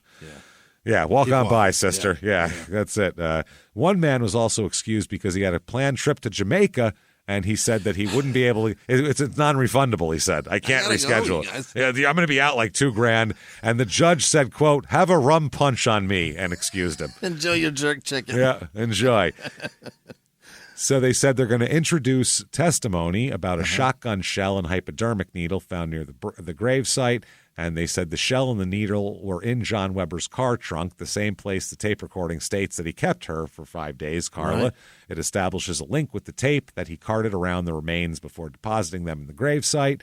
The part of the recording includes John Weber's statements about cannibalism will not be heard during the trial. Is that right? They said we're not going to talk about it. We're not going to talk because there was no law saying you couldn't eat people. So because it's not being charged as a crime, they're saying it's inflammatory to say he ate people. But to me, he fucking ate people. You got to bring that up, right? You can't have people not knowing that he's hungry for human flesh. Like they have to know that. When how did this case happen? And then the very next day, not go, oh well, wait, there's no law in the books. We got to write that right now. Yeah. They started doing laws in the last, maybe 10, 15 years against cannibalism. Since Dahmer, it came up. Because before that, I don't think they really thought it happened enough to really make it an issue. And they were like, well, if you're eating someone, you probably killed them too. So we'll worry about that part of it. The eating really doesn't matter. We'll just go with the murder part, because who cares? Yeah. If you're eating just bodies you found, that's a different story. But what if a train hits somebody and you're just sitting there snacking? Is that illegal or not? Yeah. Oh, by the way, he then says later on, too, they find writings where he talked about how he dug up fresh graves and cut pieces of women off and brought them home and ate them. Is that right? This is a thing that he does. Yeah. He dug graves up. Then he'd fucking put them back together again. Fucking so no one would know. Dude, there's formaldehyde in that. You can't eat that. He ate it. If you cook it enough. Oh, my God. I think it's like eating bad pork. If you cook it enough, then you got to cook all the poison out eventually. Just cook it till it's leather. Will you get fucked up, you think? I mean, maybe it'd be like when you're on dust if you smoke it. You smoke formaldehyde, maybe. Jesus. So no cannibalism evidence given, which is insane. Yeah. Absolutely insane. The public defender said the information shouldn't be considered. He also asked the court to order the media to leave the courtroom before discussing the request, saying it would be too prejudicial to potential jurors. Yeah. Wow. The judge said, this is great. I will agree. I won't mention, the district attorney said this. I'm sorry. I will agree. I won't mention the magic C word. That's not the same one. That's not, you can't say it like that. Yeah, I bet you won't, probably. Yeah, that one will get you divorced. I'm going to go ahead and make a bet that normally prosecutors don't say the word cunt during a murder trial in front of the jury. Just as a fucking... Yeah. But yeah, it's cannibalism here. We're not going to call her the C word. Shit. The judge also, though, rules that it can be brought up during the second phase of the trial, which is the insanity sentencing phase. So ruled on a bunch of motions as well, talking about no evidence can be brought in about his interest in witchcraft or Satanism as well. Yeah. He's trying not to be inflammatory, I guess. Right. They said that the first said the evidence on Emily Weber's statement that her husband was speaking in 2 voices during the attack wouldn't be allowed either. Oh. Which is wild. But then the judge held a formal ruling and said it doesn't make any difference how many people were inside John Weber's body. It's whether the body committed the acts. Right. The second phase is whether he's crazy. This phase is did he kill her? So they said they're going to let it in. They also ruled on the physical evidence, like the hypodermic needles and all that. And they said they're going to do that because the items we wish to present show preparation, intent, and motive, gun, knife, and that he dug 2 graves. Yeah, I would fucking say so. He told deputies he only made the tape to scare his wife, so they said you shouldn't let that in. But they said, oh, no, that's coming in. Yeah. That's coming in minus the part about eating people. We'll cut that part out. They said the photographs, they asked that just no color. They said, quote, there's no need for the color except to inflame the jury's passions against Mr. Weber. They're highly inflammatory. They're disgusting, the photos. Black and white is all they want? So they want just black and white allowed in. Wow. So also good character evidence regarding Carla will be allowed in, meaning that she said she wanted to become a counselor and that people liked her and all that kind of shit. Like you weren't just killing like some asshole that everyone hated and was a dickhead. Also, hospital records will all be allowed of Emily's shit. And also they said that he has MS, by the way, John. Not severely, but he's been diagnosed with MS, and they said that can be mentioned as well. Yeah. Okay. So one thing we do know is hopefully at the end of this, he is in a lot of pain sleeping on a prison cot with MS. That shit hurts. That's a shit disease. I hope it's not even a cot. I hope it's a concrete fucking ledge. That would be fucking great. So they said that the tape would be allowed in because the conduct have exhibited like the exact shit he said. If it didn't match up, then he wouldn't do it. But they said because it matches up so well to what happened, you got to let it in. They said the defendant's conduct, not only did the defendant's conduct not exhibit an actual subjective expectation of privacy, because they're saying that he's saying that he had an expectation of privacy of what was on the tape. And they're like, no, you don't. Your car was being searched and taken apart. Right. They said also it was in full view in the open, accessible to anyone in the vehicle, especially a police officer who was there. And they said that's reasonable. They said they conclude that the playing of the tape found in the cassette player of his unlocked car did not amount to a search of the tape, since he had no reasonable expectation of privacy on the tape in the first place. Right. They said, the defendant would have us view the tape as a container, and in the course of an inventory search, exclude the tape under the law of seizure and search containers. So it was like inside of a safe that they couldn't get into, something like that. But that's not what they're saying, because it was sticking out. They said it's not like a 35 millimeter slide would be considered. They said any more than that would be considered a container for the image. It's not. So they said that the wound tape is covered partially by some protective plastic, just as a slide is covered partially by some protective plastic or cardboard. But the actual audio cassette, in and of itself, is not capable of holding another object as a container is. So there you go. The shrink here is the guy who also examined Ed Gein. Really? Yeah, he's like, I got to see this guy. I found another one. William J. Crowley. Okay. He was not allowed to mention the Gein case if asked about the experience. If asked if his experience in court, he wasn't allowed to say he talked to Ed Gein, because that would prejudice the jury. Like, he talked to that psychopath, now he's talking to this one. Wow. That's very interesting. So the trial comes up here. Very tight security. People have to go through metal detectors and get wanded down in a tiny town, because somebody's going to try and kill him. Someone's going to come in with a hunting rifle and shoot all this these people guy. have shitloads of guns. Shitloads of guns, and he's a disgusting person. He's really inflamed a lot of ire from the community here.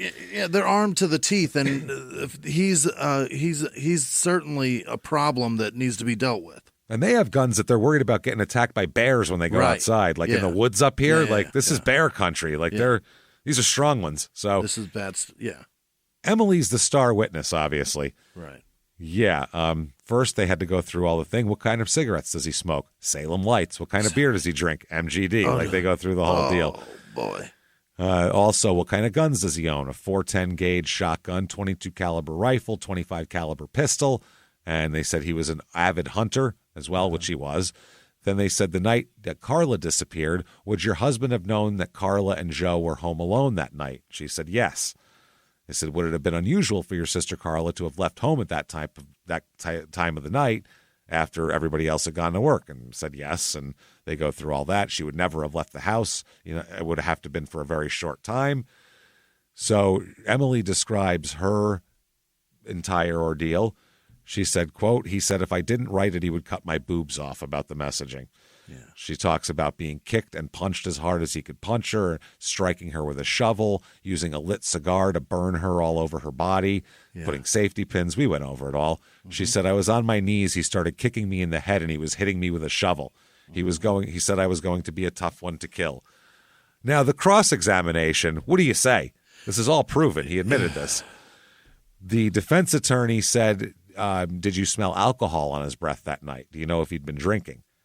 And she said that he put her in the tub and cleaned her wounds. She didn't know whether he was drinking or not. She didn't smell it. Okay. So, yeah, during this, by the way, the Hansen family is like, hey, this is our guy right fucking here. Yeah. The one guy said, I'm wondering, one family member, I wonder like everyone else, I think it's curious. Weber's not saying anything. He won't discuss anything with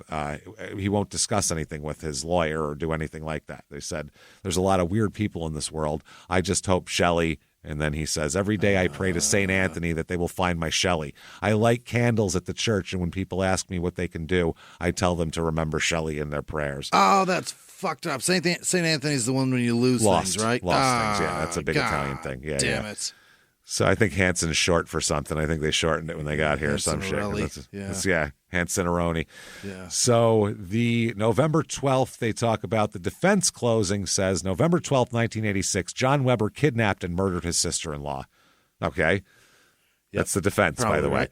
On September 3rd, 1988, Mr. Weber kidnapped, sexually assaulted, and physically assaulted his wife, Emily Weber. He went over all the charges. He said he's guilty of what he has done. It doesn't necessarily follow that he's guilty of what he's charged with. Oh. He said, ladies and gentlemen, John Weber is guilty of some vile and disgusting acts. No question about that. But the tape was a fabrication made to frighten his wife. He said if John Weber had cut the breast off a living person, it would generate a lot of blood. And they said there wasn't a lot of blood in the Sunbird's trunk, which he could have hosed out like Henry Hill. Right. I hit a skunk, Karen, all right? Yeah. So the verdict comes in. Well, who knows here? You never know. Guilty of everything. Yeah. Fuck that. Guilty of all charges here. Then in the second phase, now they go into, is he sane or is he insane? Yeah. They said his attorney said he's suffering from a mental defect when he attacked Carla. He said his client was a sexual sadist who derived sexual pleasure from torturing and humiliating women. Right. He said, since a very young age, John Weber's built an elaborate mechanism, an internal device to deal with his illness and to hide the extent of that illness from other people, his family, his friends, his wife, and the doctors who've attended him. And the state said they would prove that he was intoxicated during both attacks, which they said were motivated by hatred and jealousy. They said he meticulously planned each attack weeks in advance, got drunk so he could carry them out. That gave him the balls, like Jeffrey Dahmer did the same thing. Yeah. That's very much, you got to put him in the mix too. Wow, Dahmer and David Parker Ray are not a good mix to have, mixed with some Ted Bundy and a little bit of BTK sprinkled on top. And then just too stupid to execute further. He could have been like serial killer Voltron, the fucking worst of all worlds, like all put together. If he's smart at all, he can really do a lot of damage to people. This is great. And it's at a time when it's so easy to do horrible things because you're not being tracked and videotaped everywhere. There's no videotape. Fuck. Nobody's got GPS on their phone that shows everywhere they went. So then they explained also that this is not his fault, not his. Uh-huh. His mom testifies too, and they talked about his bedwetting and finding magazines. She said, they said, were the magazines hardcore? She said, very. I only had to read about 3 lines and I destroyed them. Yikes. She said they were nothing like Playboy. And she said it just kept happening. Uh-huh. She kept finding them. She referred to them as stinky magazines. Right. It's a very innocent Wisconsin lady. Yeah.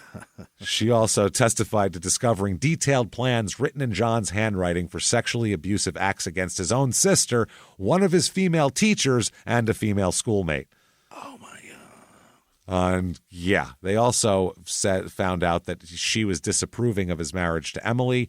They say, in your mind, do you consider Emily to be at least partly the reason John finds himself in the predicament he's in? This is the defense attorney. His mom says, quote, I do. How? Go on. How could I? Yeah. We're waiting. They said, why is that? Yeah. She said, because they fought forever and ever and over everything. And then they said, do you think that the attack on Emily was sparked by anger? And she said, yes. They brought the sister in, Kathy. Oh, man. She said, yeah, he was such a good, kind man who was kind to animals and helpful to his neighbors. She said, you couldn't find a person with a bigger heart. He'd do anything for anybody. He shoveled all the neighbors' walks. Ooh, shovel's a bad one. And mowed their lawn. The elderly women who couldn't do it themselves, he'd go and do it. He was so good-hearted. But then she talked about hearing him argue with his other personality, Natus, and all that kind of shit. And she said, I just felt that it was sick of me to think that he did the things to Carla when she disappeared. To put the blame on somebody who's trying to do better, I felt guilty for even thinking those thoughts. Yeah. They find him sane and ready to go to prison.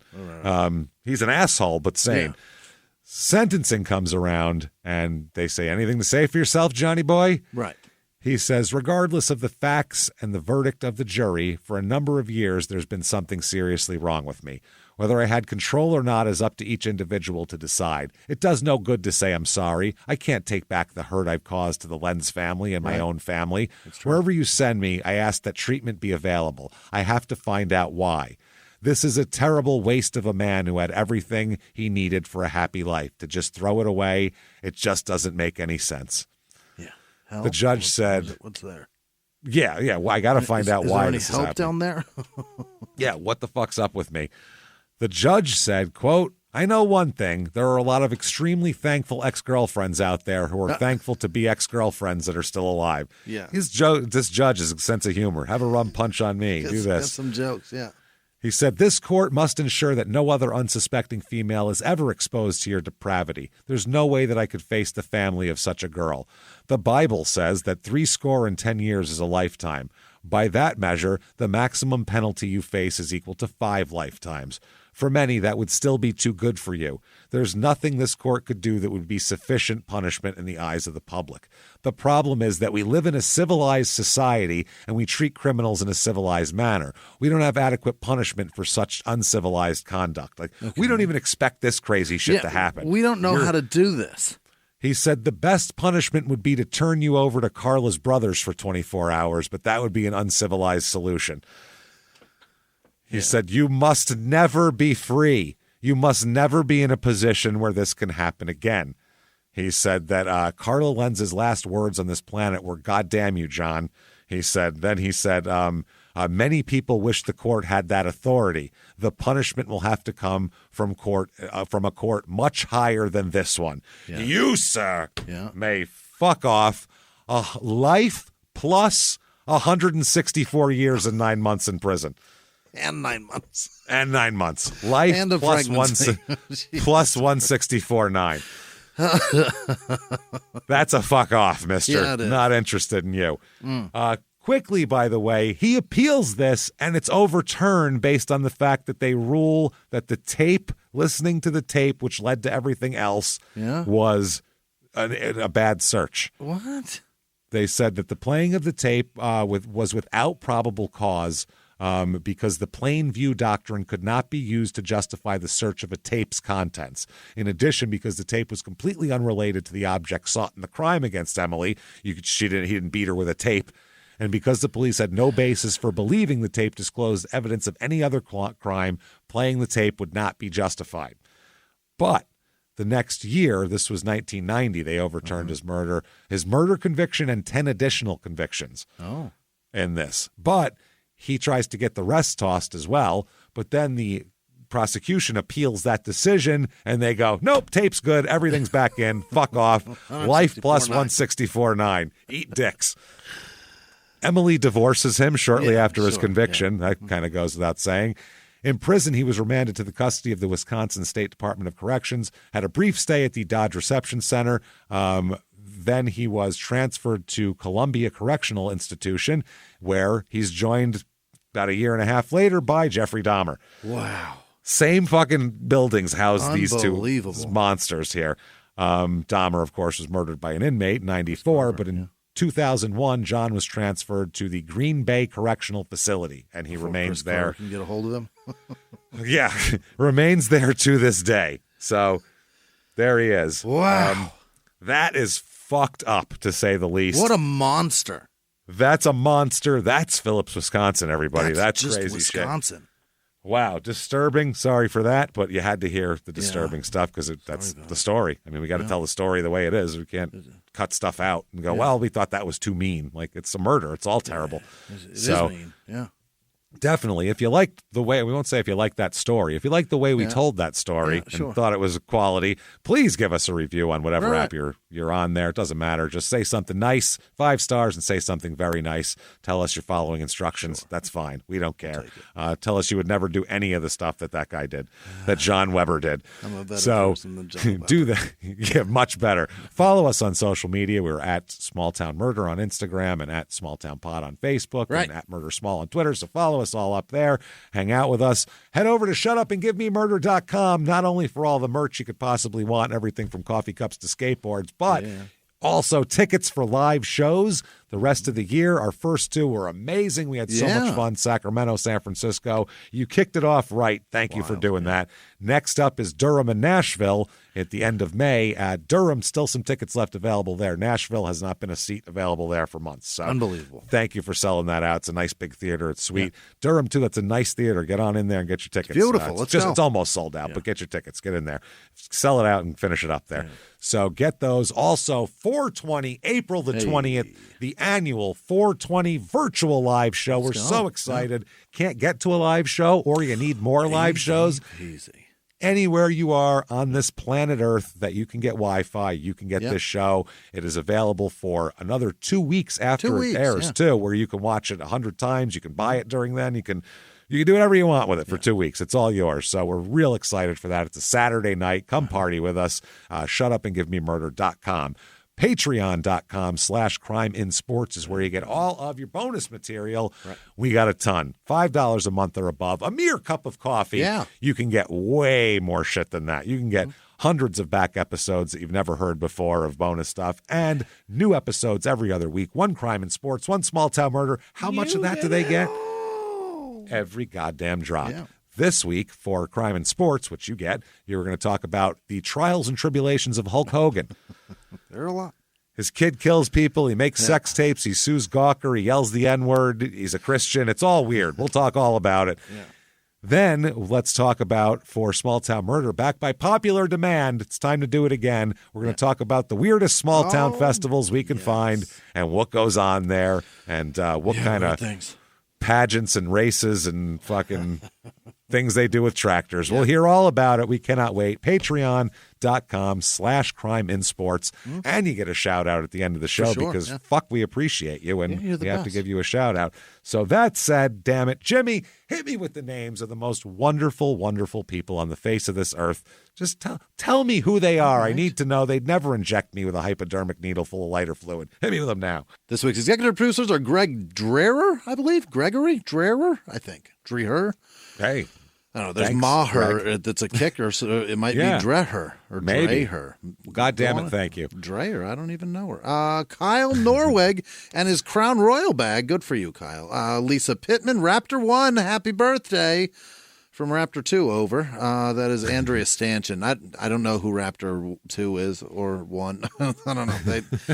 It's somebody's birthday, and it's somebody close to her. So happy birthday. Happy damn birthday. Ryan Christopher also. Our executives, we appreciate you. Thank you so much. Other producers this week are Scarlett Horbeast and Estevez Jones, James, over on the banks of the Tug River. Wow, very nice. NYPD officer Murray Greshner. I believe that's...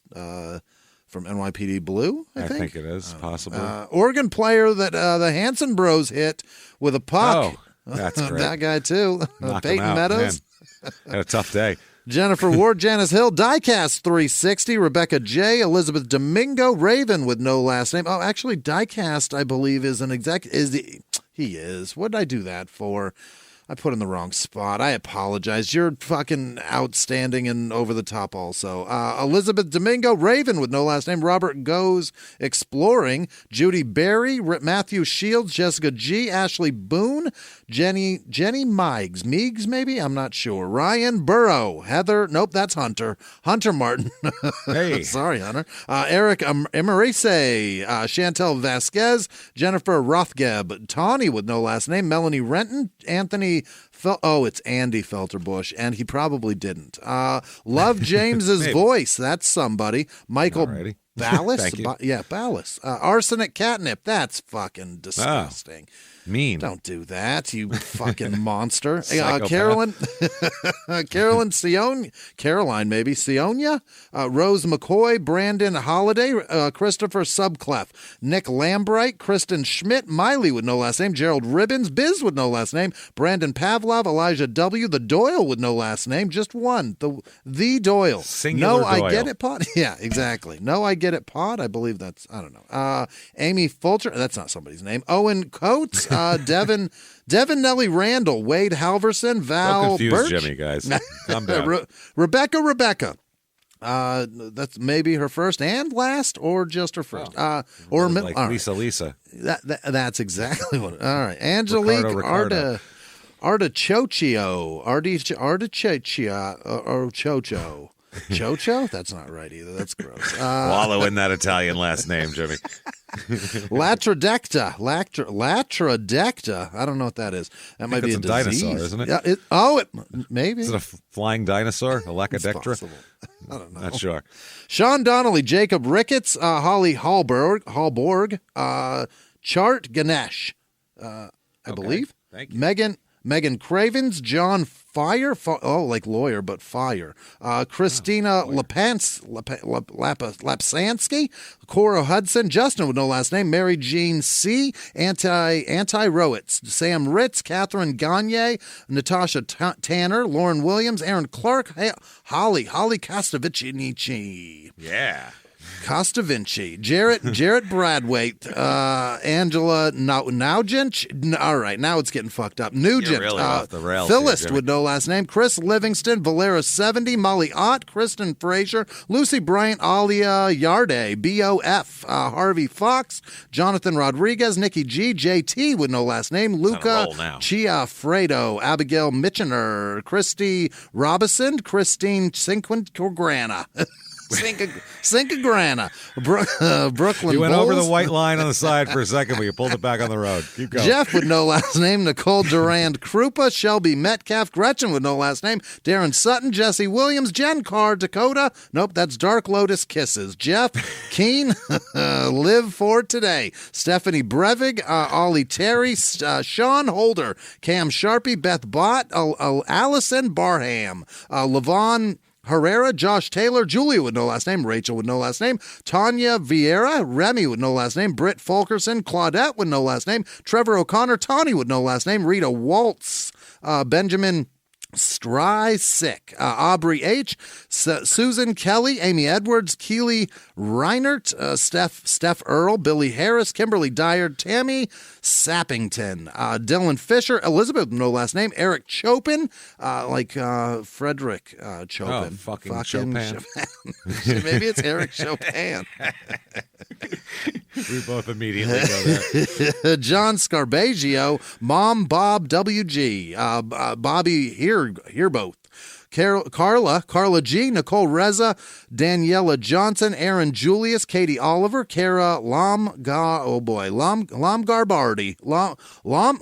Long Bogart. All right. Ray Bullock. I've done my best. Michael Humecki, Ryan Black, Ashley Kaiser, Edward with no last name, John Shine, Stephanie Taylor, Nina Slawinska, Maria with no last name. Oh, it's Marie. Caitlin M, Heather Chastain, Eric Sumsion, Cody Giles, Bridget Seidel, Shandy Brown, Draft On, Victoria Moore, Andrew Narsh, Melanie Lude, Andrea and Adriana Farmer, Isaiah Vigu, Paul Bros, Paul the Brothers, Rachel, it is Rachel Henry Ricketts, Renee Burdette, Christine Gillette, Tom Scott, Charlotte Warner, Ashley Jansen, Michelle Lapointe, Will F., Leah Norton, Lefty Vegan, Scott Fulmsen B., Tracy B., Bud, what is this? Budsy Daisies, and everybody who came to our fucking shows this weekend and donated via Patreon, PayPal, ever.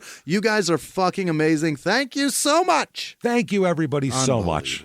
From the bottom of our hearts, we appreciate all that you do for us and all that you've done for us. Thank you, thank you, thank you. You want to find us out there on social media, very easy. The website has all of our links to everything. So find it. Follow us, hang out with us, keep coming back, and we'll be back. And until next week, everybody, it's been our pleasure. Bye.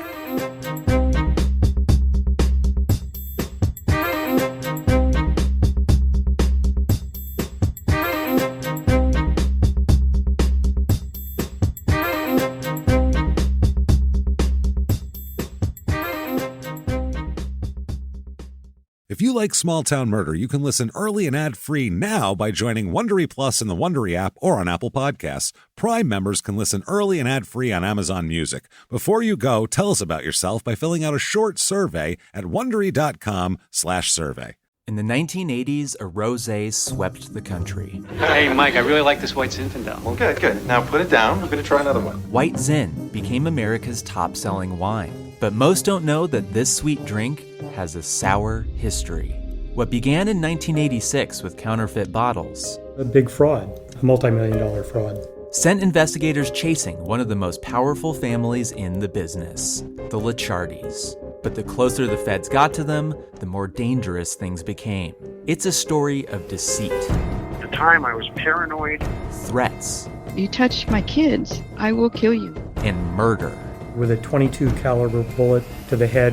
What started with a scheme to mislabel wine spilled into a blood-soaked battle for succession.